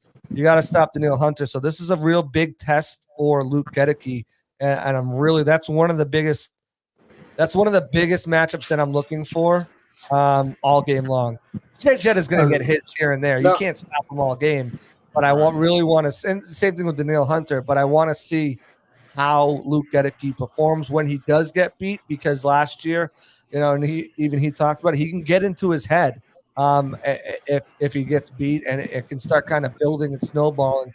He's worked on having more of a goldfish mind. Him and Tristan talking to the sports council that they have there, trying to move on from that type of negative thoughts and which is commendable to them too. Talking about mental health is huge. So I'm really excited to see him. Now, JC, let me ask you this. Compared to last year, how do you feel about the depth of the pass rushers and the O-line from last year? Because to me, I feel like we improved in that between the draft, bringing back veterans. I feel like we got a much stronger depth at O-line and the pass rushers than we have in the last couple of years. You tell me. I'll agree with you on an asterisk there. I think the edge rushers, certainly you got Jose Ramirez on the practice squad as well. I think he's going to continue to do good things as soon, now that he's healthy and can kind of show what they can do. Offensive line, interior depth, I love it. I having, Stinney gets a bad rap and he's not good anywhere but pretty much right guard. So if you got to play him somewhere else, good luck. He's not very versatile, but I love what Nick Leverett can bring. I think Brandon Walton can play guard better than he can play tackle, because tackle is what makes me nervous there. If they lose one of these guys, having to throw Brandon Walton or Justin School, I'm not comfortable as a Bucs fan having to start either one of these guys for an extended period of time. So the depth there definitely would make me nervous. And then secondary depth is the other spot. Same thing with wide receiver. I think secondary depth, wide receiver, even tight end to an extent. If Kate Otten goes down, it's tough sledding from there. So if one of these wide receivers go down, they're gonna have to make a move and try to do something. They only have David Moore as a veteran on the practice squad. I don't think you can trust Cephas Johnson to give you much. Same thing with Ryan Miller, who's still making that conversion from tight end to wide receiver. They like him and want to develop him, but they don't have any in case emergency happens. You can call these guys up like they have the last few seasons. In the secondary, Zion McCollum has improved. He's playing faster, freer, but he's still a work in progress in tackling. And then D. Delaney is your first man up off the bench across the board, and he's a jack of all trades. He's good at none, but okay at some. So he's gonna give you. He's not gonna be Ryan Gosling and remember the Titans out there, but he's going. He's not going to be great either if you lose any of these guys. And after that, there's just a complete question mark. Christian Izzian behind him, if he falters there at nickel, they're going to have to put D there, and then the depth really takes a toll. So depth is the biggest thing that scares me if I'm a Bucs fan due to injuries. I think Baker's the quarterback position scares me way less. And same thing with Todd Bowles' coaching decisions. I think as a player, you get better every year. As a coach, you get better every year. And he's got some guys on that staff that have been there, done that can help him make some decisions, during game time, especially even Dave Canales, who was in the booth for so long up in the sky and was part of those decision-making as well. So I think that scares me less than depth at those key positions if injuries do strike.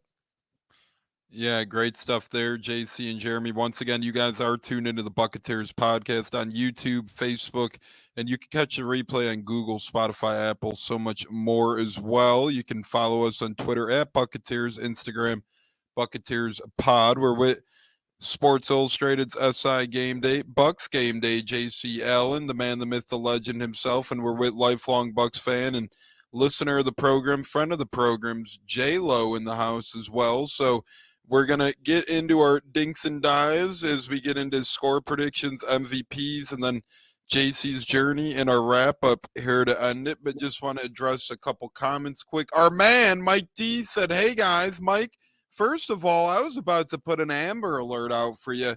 Haven't seen your comments. You used to be the man of the hour. You used to be here every show making all these comments, Mike D. You went somewhere, buddy. It's been weeks. It's been months. Now you're back. I'm just messing with you, Mike. I love you. Glad to have you back. Canada's finest, the biggest Canadian fan of the Buccateers, Mike D. And he said, what happened to Mike Williams? If you haven't heard, Mike, some tragedy struck as former Bucs, Bills, Syracuse wide receiver Mike Williams was working at a construction site. He got struck in the head by an object, and he's on life support. There's been conflicting reports of him being off of life support, now him still on it, so we're not going to speculate, but Mike Williams battling for his life. A reporter reported him passing away. He did not pass away yet, according to Stroud and some others, so we'll keep you posted on that, but Mike Williams and his family could use all the prayers we can get. Herb McLean, what's up, guys? Bucs don't stop. What up, Herb? How the hell are you, brother? Welcome in on Friday night. All due respect to Mike D, but you got a guy named Herb in the chat group. Herb, what's up, brother? I love it. Let's go. Herb Miller. You got, hold on. Yeah, Herb Miller. There we go. That's Lil Herb. Herb Miller, though, former ladder, former familiar face. But, yeah, don't hate on Mike D, Bucko. I can't believe that. Jesus.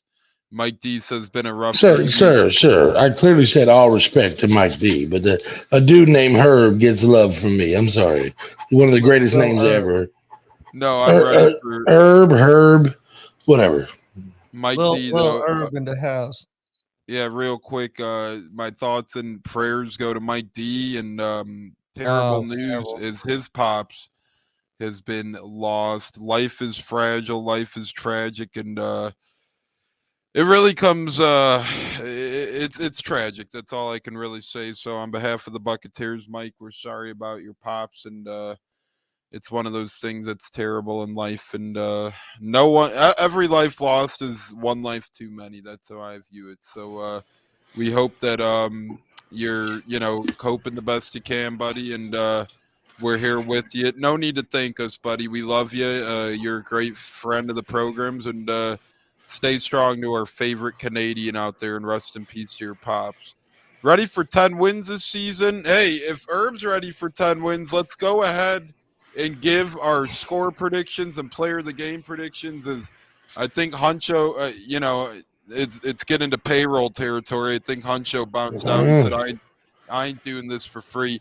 But real quick, too, somebody mentioned a great point saying Bucs DBs don't have great hands in the last segment. I remember a story. JC. Sean Murphy Bunting was on with Casey Phillips last year on a Monday after the Bucs game when they do that. I forget what it's called on WDAE on Buccaneers radio, but they always have a player or coach on the day after a game. And Sean Murphy Bunting pretty much said, hey, look, me and Mike Edwards could track balls and catch them well because we grew up playing baseball, whereas guys like Carlton Dean and Jamel Dean and Carlton Davis grew up. They didn't have a knack to find the ball, and SMB kind of related baseball to that fact. JC, I don't know if you believe that or not, but that was SMB's theory, that they're able to track the ball and come down with it a little better. Him and Mike Edwards were. Well, I guess it didn't work too well because now neither of them are here, and Mike Edwards only played a handful of snaps last night. But any thoughts on that theory? No, because I don't think Jamel and Carlton have a problem tracking the ball, because you remember Carlton Davis, prior to last season, had the most pass deflections since coming into the league. You just can't catch the ball. You can knock him away, you can find the ball. You just can't catch him. And I think Jamel Dean just, he's another one of those guys. High pass deflection just doesn't catch it. I don't know if it has anything to do with baseball. It's an interesting point. I'd like to see more research on that, but I guess I'll take Sean Murphy Bunting as his word, or he could have just been trolling him. I didn't hear the context of the interview, but it's just, that's why cornerbacks play cornerback and not wide receiver, because they can't catch the ball. If they could catch it, be playing wide receiver or running back probably, right? Because then they'd have some hands as a pass catcher back or wide out, but not the case. All right, fellas. Score and player of the game prediction. We already got Mike throwing his at us, and I write these down over the year, and then we go over them at year's end. So Mike says 26-14, player of the game. I need a new contract, Evans. All right, that's who Mike D's going with. Huncho, we'll start with you. You've been in, out, all about, brother. Before we lose you, score and player of the game prediction, sir, from you, Huncho. I'm going to say 28-21 Bucs. Player of the game, Rashard White. I love that, man. Rashad White for player of the game, 28-21 Bucs. Man, that'd be a beautiful thing, as I have White in fantasy. And someone was relating to it earlier. I think you, Jeremy. I'm a big fan of his over and rushing yards. I think it sits at a lowly 44 or 44 and a half, somewhere around that. So we're bringing you up, Jeremy. We'll stick with you. Player of the game and score prediction, brother. Let's hear it. Player of the game, I gotta say Rashad White. I think he's gonna run the ball really well and underestimate a lot of doubters out there. And I say Bucs win by a field goal, 23-20, Bucs over Vikings. And Kirk Cousins will not like that. He won't like that. That's for damn sure. Someone's It's so been reading my hard for stuff. What happened? That's just someone's been reading my stuff. Ditto what Jeremy just said. Yeah, Jeremy basically quoted JC's entire article. I think JC actually quoted Jeremy's entire saying from the past 5 seconds. No, but JC, I did actually see you tweet that. Sorry, That's JC. funny. Like I was surfing through the Twitter. No need to apologize to JC. He pretty much told me before the show we could all plagiarize his work as much as we want, and forever moving forward. No, I'm kidding. But nonetheless, so far we got 2 Rashad Whites. We got a Mike Evans out there. Bucko, are you leaning offense as well? We're offense heavy right now. I'm actually thinking it's way more offense than what they have precluded so far. And obviously Rashard White is the low-hanging fruit with their weakness in their front seven. We should attack the trenches in the run game. But I actually think a 12-reception, 120-yard game by Chris Godwin makes him the player of the game. I like that. And the Tampa Bay Buccaneers win this game 31-23 with a defensive touchdown. We will catch an interception and we will return it for a score. 31-23 Tampa Bay. Tampa Bay +6 is the easiest bet of the opening weekend besides Washington versus Arizona, of course.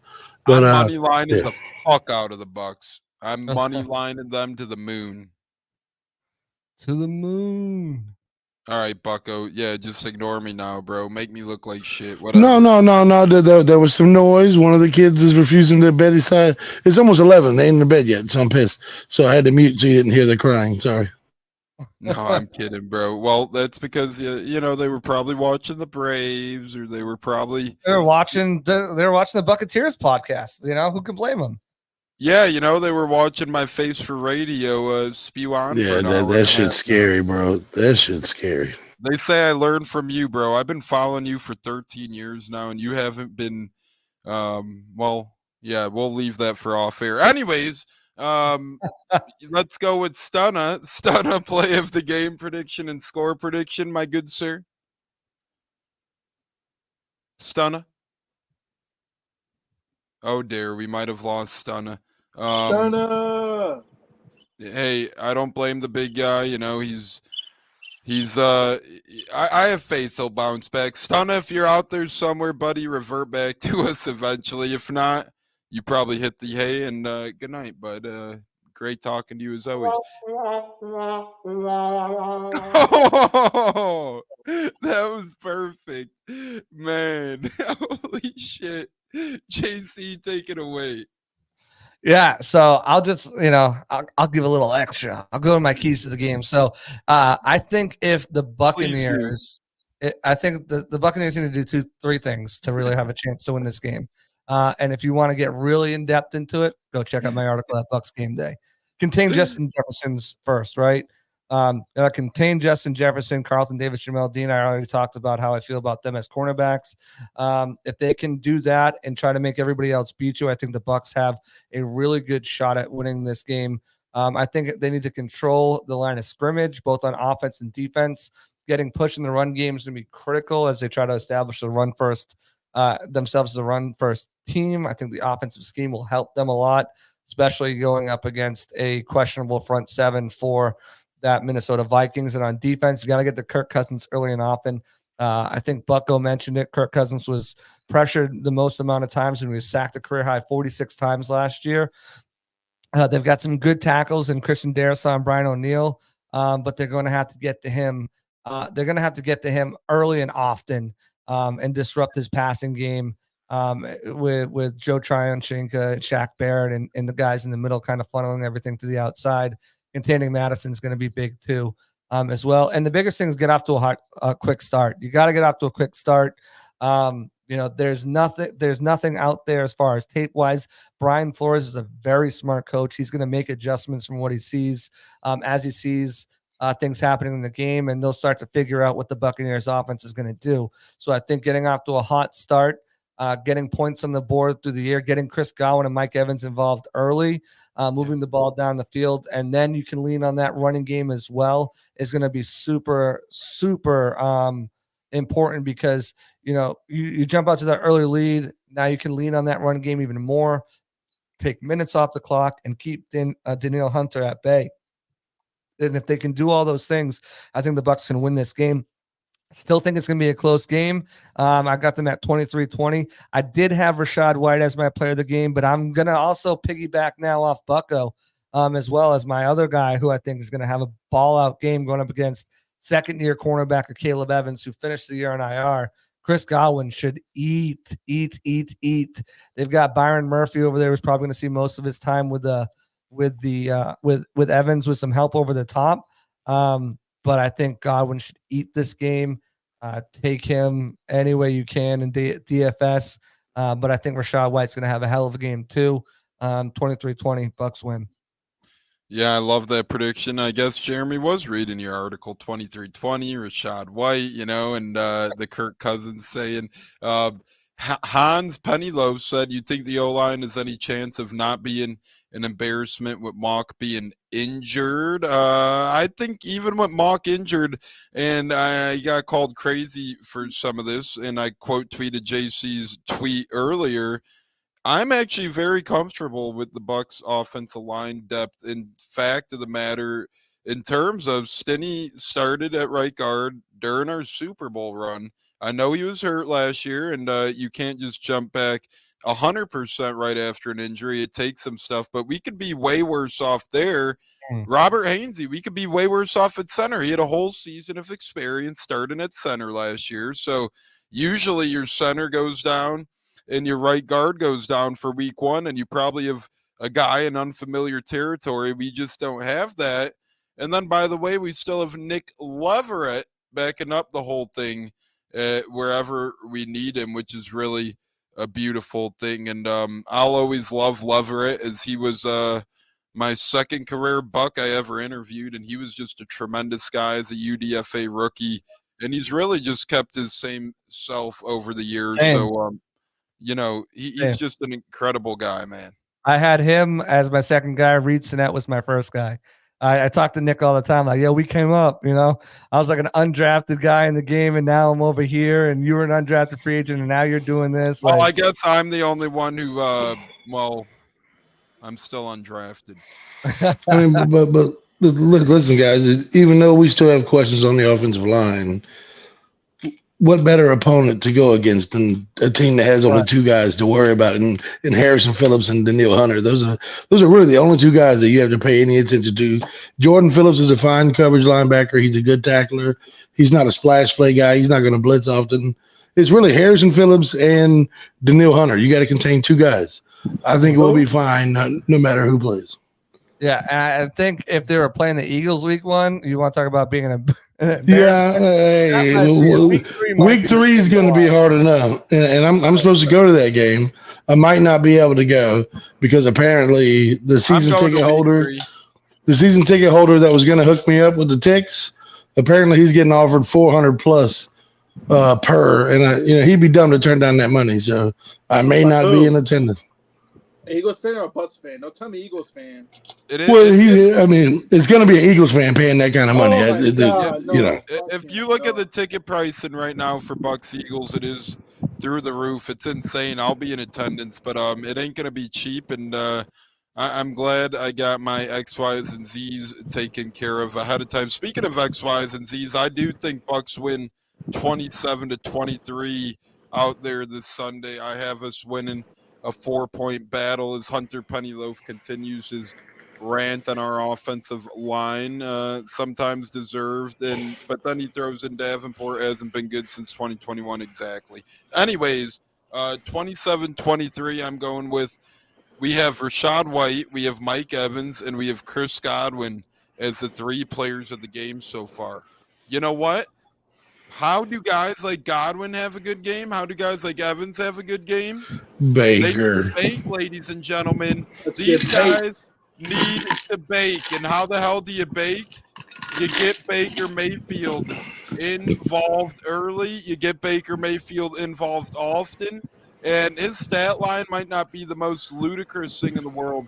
But what you're going to get with Baker Mayfield, and why I'm naming him my player of the game, you're going to get a pocket of mobility, right? I love Tom Brady, obviously one of my favorite Bucs ever, the best quarterback of all time. But he was a dead duck back there last year in the pocket. When the pressure caved, that's all that happens. Hans Pennyloaf, have we been good since 2021? Last time I checked, we went 8-10 with Tom Brady last year. Well, the way you're talking, sir, you might as well just not watch Sunday. So, come on now. We're not going to do that negativity I'm around saying here. kick Ross, man. But hold on, real quick before you continue. Let me interject right there, Tones, because I know we're all lifelong Bucs guys. JC, I know you're just a few years into this, but all of us to a T have us winning this game by a minimum of 3, right? Yeah. How does the sports books have us +6? I can't for the life of me understand it. Are we homers? Are we blind to something, or am I tripping here? Like, how are we +6 right now? There's no faith in Baker. There's no faith in Bowles. There's no faith in the right side of the offensive line. Pretty much it. Those 3 things. Trifecta. And you know what else is it? No faith in the team. Vegas likes their money, ladies and gentlemen. Vegas knows what they're doing to a T. They lay down a spread of Vikings -6. America's going to jump all over the Vikings because they're going to think something's wrong with the Bucs. They're going to think that Tom Brady was the reason why the Bucs were in all these games. Although if you watch last year, Brady might have been some of the reason why we were in some of those. Obviously, he got us 3 to 4 wins at the end. Sure, but all I'm saying is Vegas loves money. They want America to bet the crap out of the Vikings. I think they're going to be doing pretty good come Sunday. So I think Las Vegas has something behind it. They had it at 7. Everyone's jumping on the Vikings at 7. Now they drop it to 6, and now people are like, oh, well, maybe the Bucs got something going on here too. So now they're covering their bases while people betting on the Bucs at -6 too. Vegas knows what they're doing. I want to be shocked if it goes up to 6.5 or 7 potentially by the time Sunday hits. That's all I'm saying. But ladies and gentlemen, we have a couple things left here. We got last words, one big thing and walk off. But before we get to those 2 last segments, I just want to get the finishing touches or anything JC wants to add on his fantastic journey to this point so far. JC, I know we talked about it in the beginning briefly and time again, but just a little more intel or what else is cooking for Bucs Game Day this season? You did fade out a little bit in the beginning when you were going over your 3 weekly articles that you were going to come out with. You want to give us a little more intel once again on those and anything else that we might have discussed, sir? Yeah, absolutely. So 3 weekly articles I'll have out every Monday will be Extra Point. I'll be breaking down my key takeaways from the prior game previously. It'll be on Tuesdays if it's a Monday night game, and it'll be on Fridays if it's a Thursday night game. Things will change up like that. But anyways, so I'll have those every week. This past week we didn't have a game, so I put up my superlatives for the year, offense, defensive MVP. I'll have Through the Spyglass, which is pretty much going to be a scouting report of the team. The Bucs history against them, where they were last year, where they are this year, players to watch on that team on offense and defense.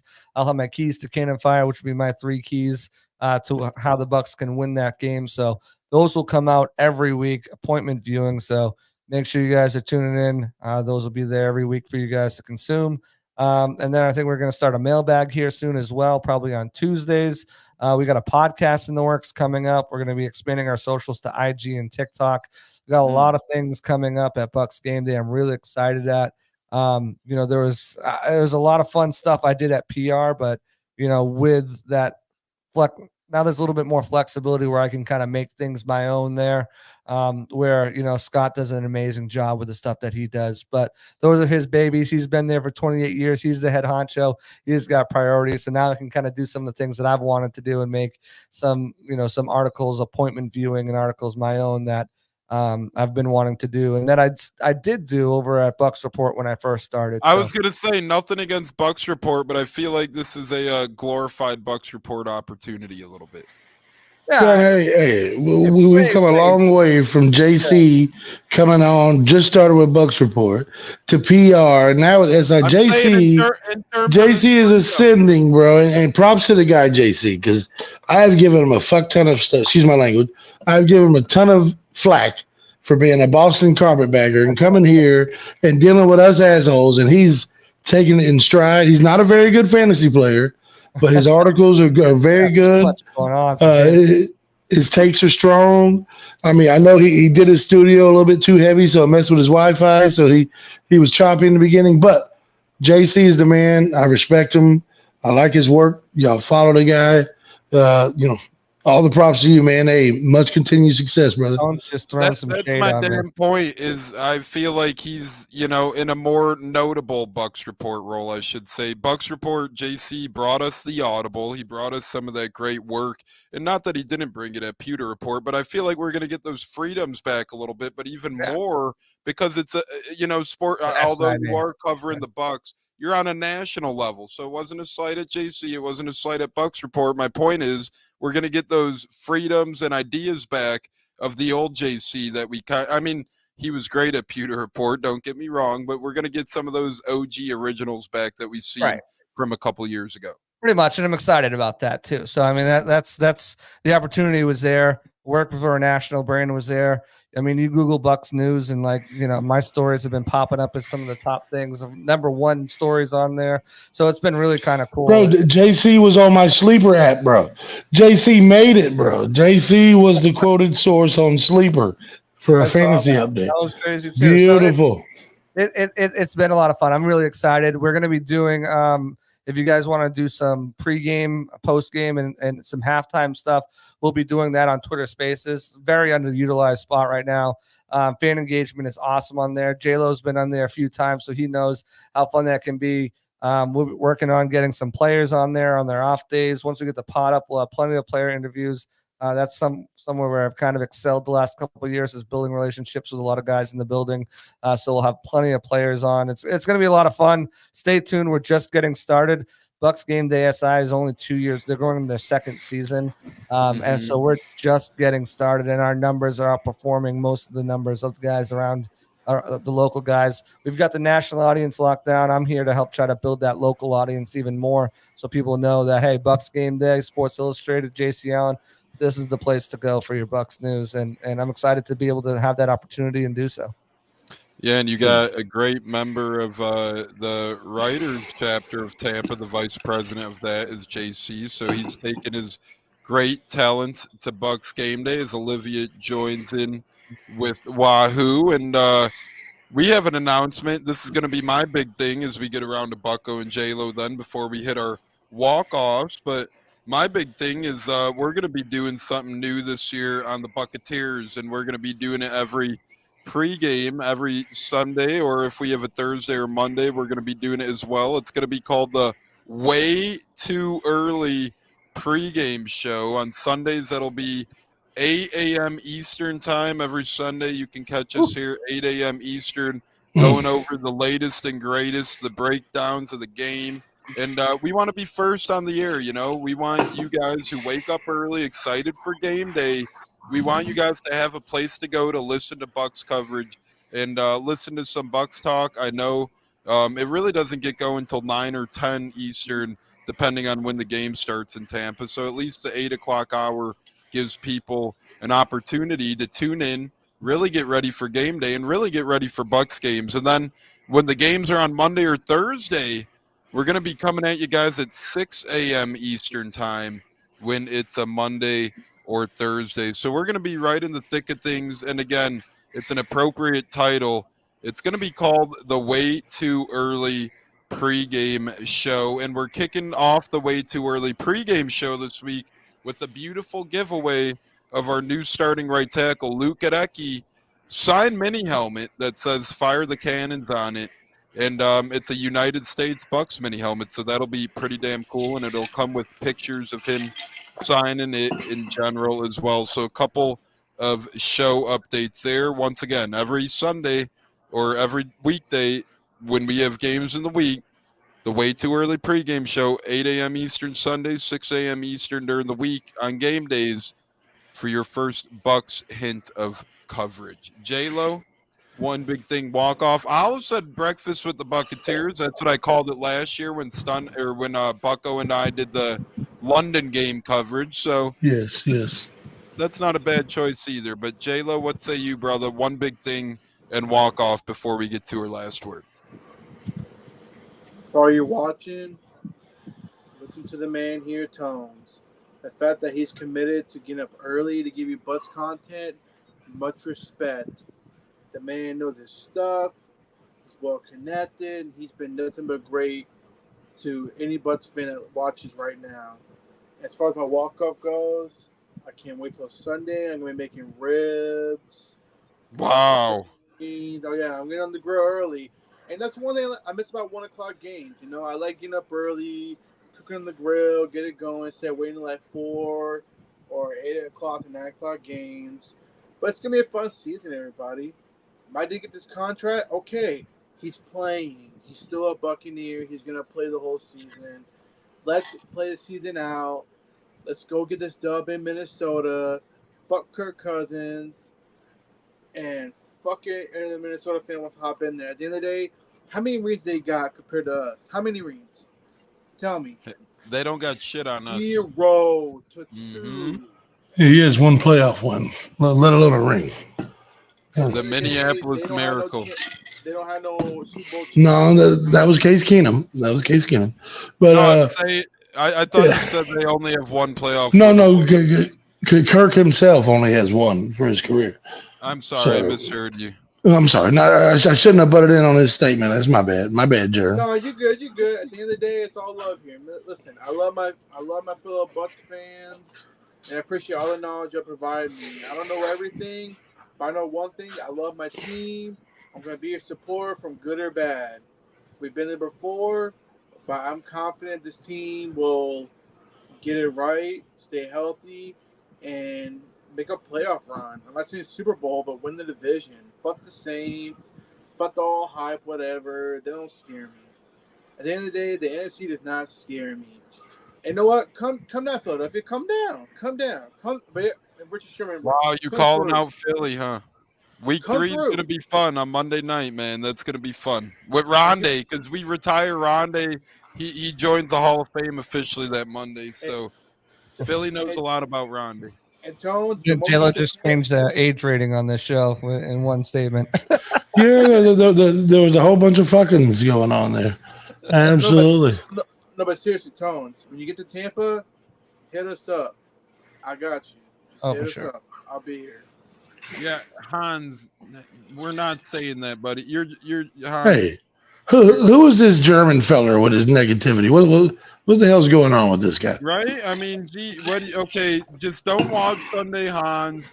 Pack your bag, Hans. Don't pay any attention to Sunday, and just again, I said it at the beginning of the show. Unless you're a Cardinals fan, you be optimistic right now. Jeez, it's week 1. Fuck's sake, yeah.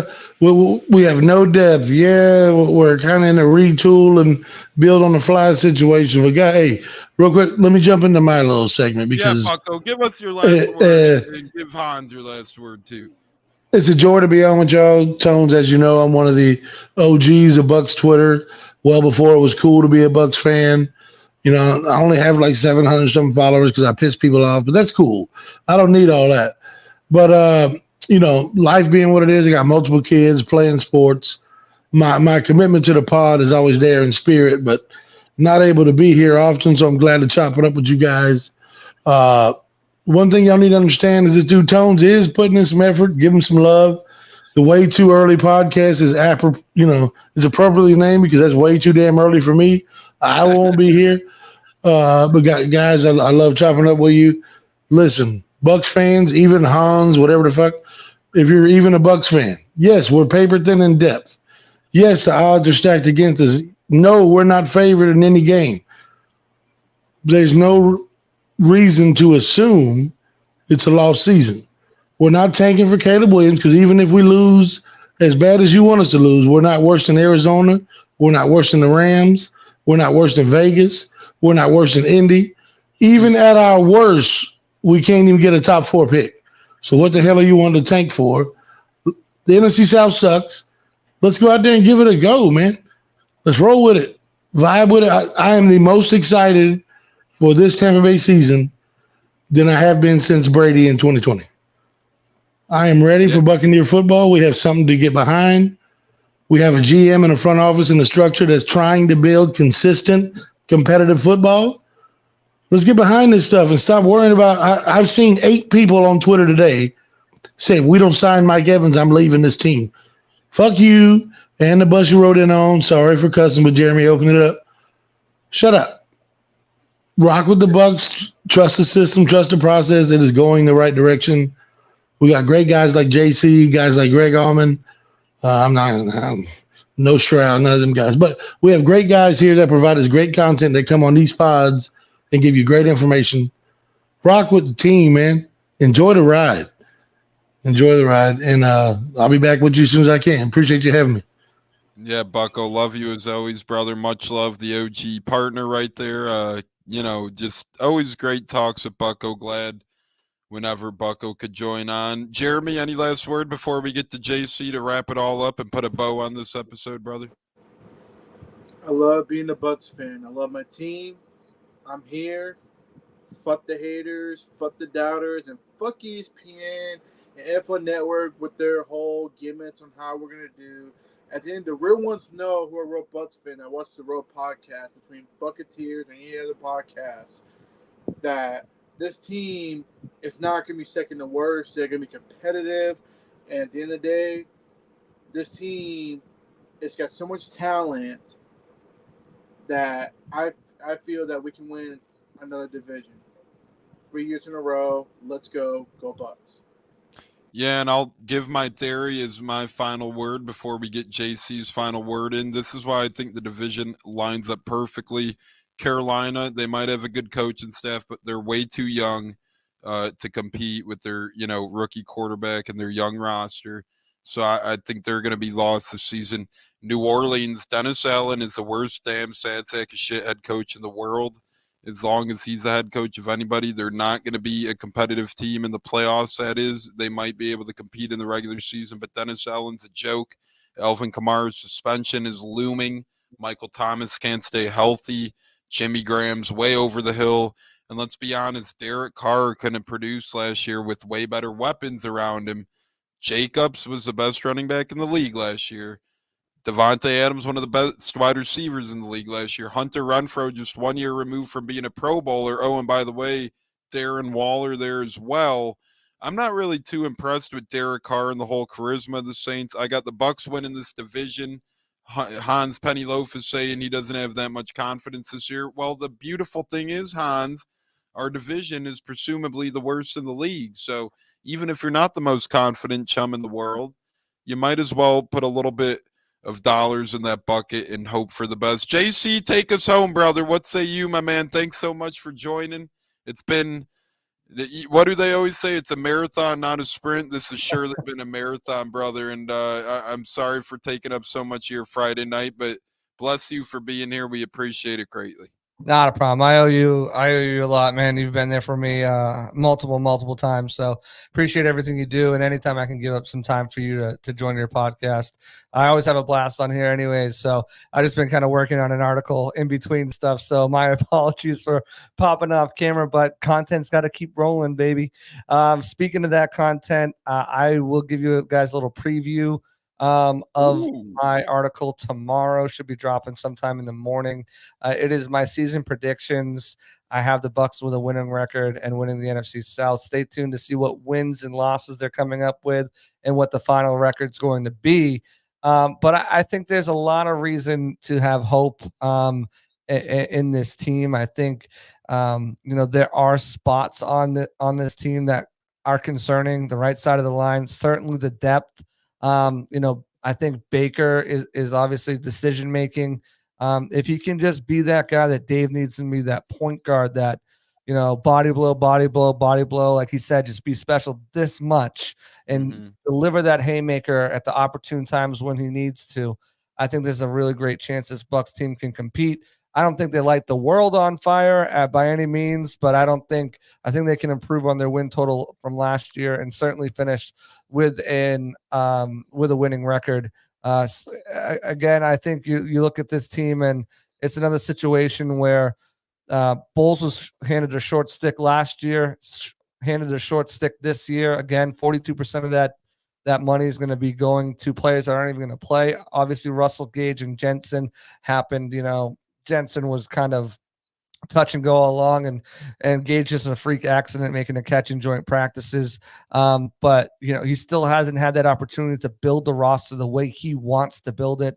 And I think the offensive system coming in is going to be huge for putting guys in the right position, making these just a player friendly offense at every spot. And I think they're going to surprise a lot of people. Be this year's Seattle Seahawks, where they were ruled out after losing Russell Wilson, and be the just be everything that the national media doesn't think they are. So I'm an optimistic person. I'm optimistic about this team being around the players, being around the coaches. Everyone's bought in. The culture, the camaraderie is stronger than it's ever been. So, have faith, Bucs fans. I think you're in for a surprising season with an NFC NFC South division title easily in the Bucs' grasp. So, should be a fun season. Buckle up. Start in 2 days. Yeah, I can't wait, JC, so much. Thank you again, brother. And everybody, if you're not following the fellas of Sports Illustrated for the Bucs chapter, starting with JC Allen, you're really missing out.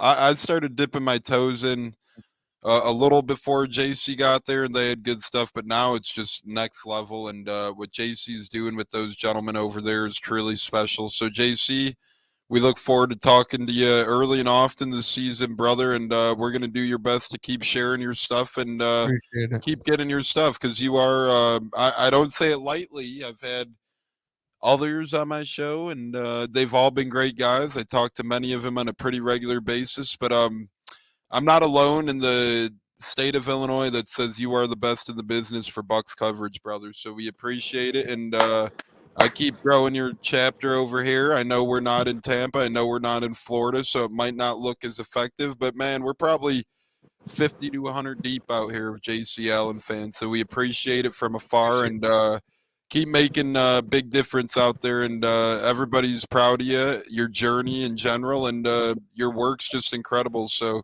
we really have a treat with you being in Tampa, brother. Appreciate Keep kicking that. ass, man. Keep kicking ass, bro. You're killing it. All love for y'all. You know that. And one last thing, who you got lined up for your next Hell in a Cell match? If you have to pick real quick, JC, you could only match up against one of these guys in a Hell in a Cell. Who are you matching up against? Are you going to match up against Frank Reich, Art Smith, or Dennis Allen?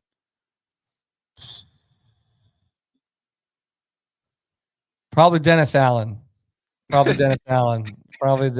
Yeah, Arthur Smith. He's got a little weight to him, but I still and Frank Reich. I think he's a dirty guy, but I'll go Dennis Allen. Frank Reich ain't tougher than the mouth from the South at this point. I think he's got some years behind him. I think you'd be the Brock Lesnar, and he'd be more of the who the hell was that old guy in NXT running the Authors of Pain? I forget his name, but nonetheless, fellas, we could talk. Paul Heyman. There was an old guy that ran the Authors of Pain. They were a tag team in NXT. I forget what his name, but yeah, guy. That's all he is. I don't know who he is. Yeah, but that's interesting itself. Wrestling Authors of Pain might be coming back. But before we need to pay JC millions and millions for being here right now, we're gonna let the fellas go. Everybody enjoy your Friday nights. I'm sorry to those wrestling fans. I probably made you miss SmackDown. I probably made you miss Rampage if you guys watch that. But we got football back, and that's all that matters on a Friday is talking the sport we love best. So, fellas, thanks again, brothers. Cheers, and we'll be talking soon. Go Bucs, fire the cannons. Follow JC Allen, everybody. Get his work in. Pay attention for his sneak peek tomorrow. He gave us a sneak peek tonight of what he's got coming out tomorrow. Make sure you stay up with it. JC, thanks again, brother. Always. You gentlemen have a great night. And as DX says, if you don't get down with the Bucs, we got 2 words for you. Fire the cannons. Oh, wait, that's 3 words. I'm sorry. You could say the other 2 as well if you want. But nonetheless, thanks, everybody. Great night. Go Bucs. Fire the cannons.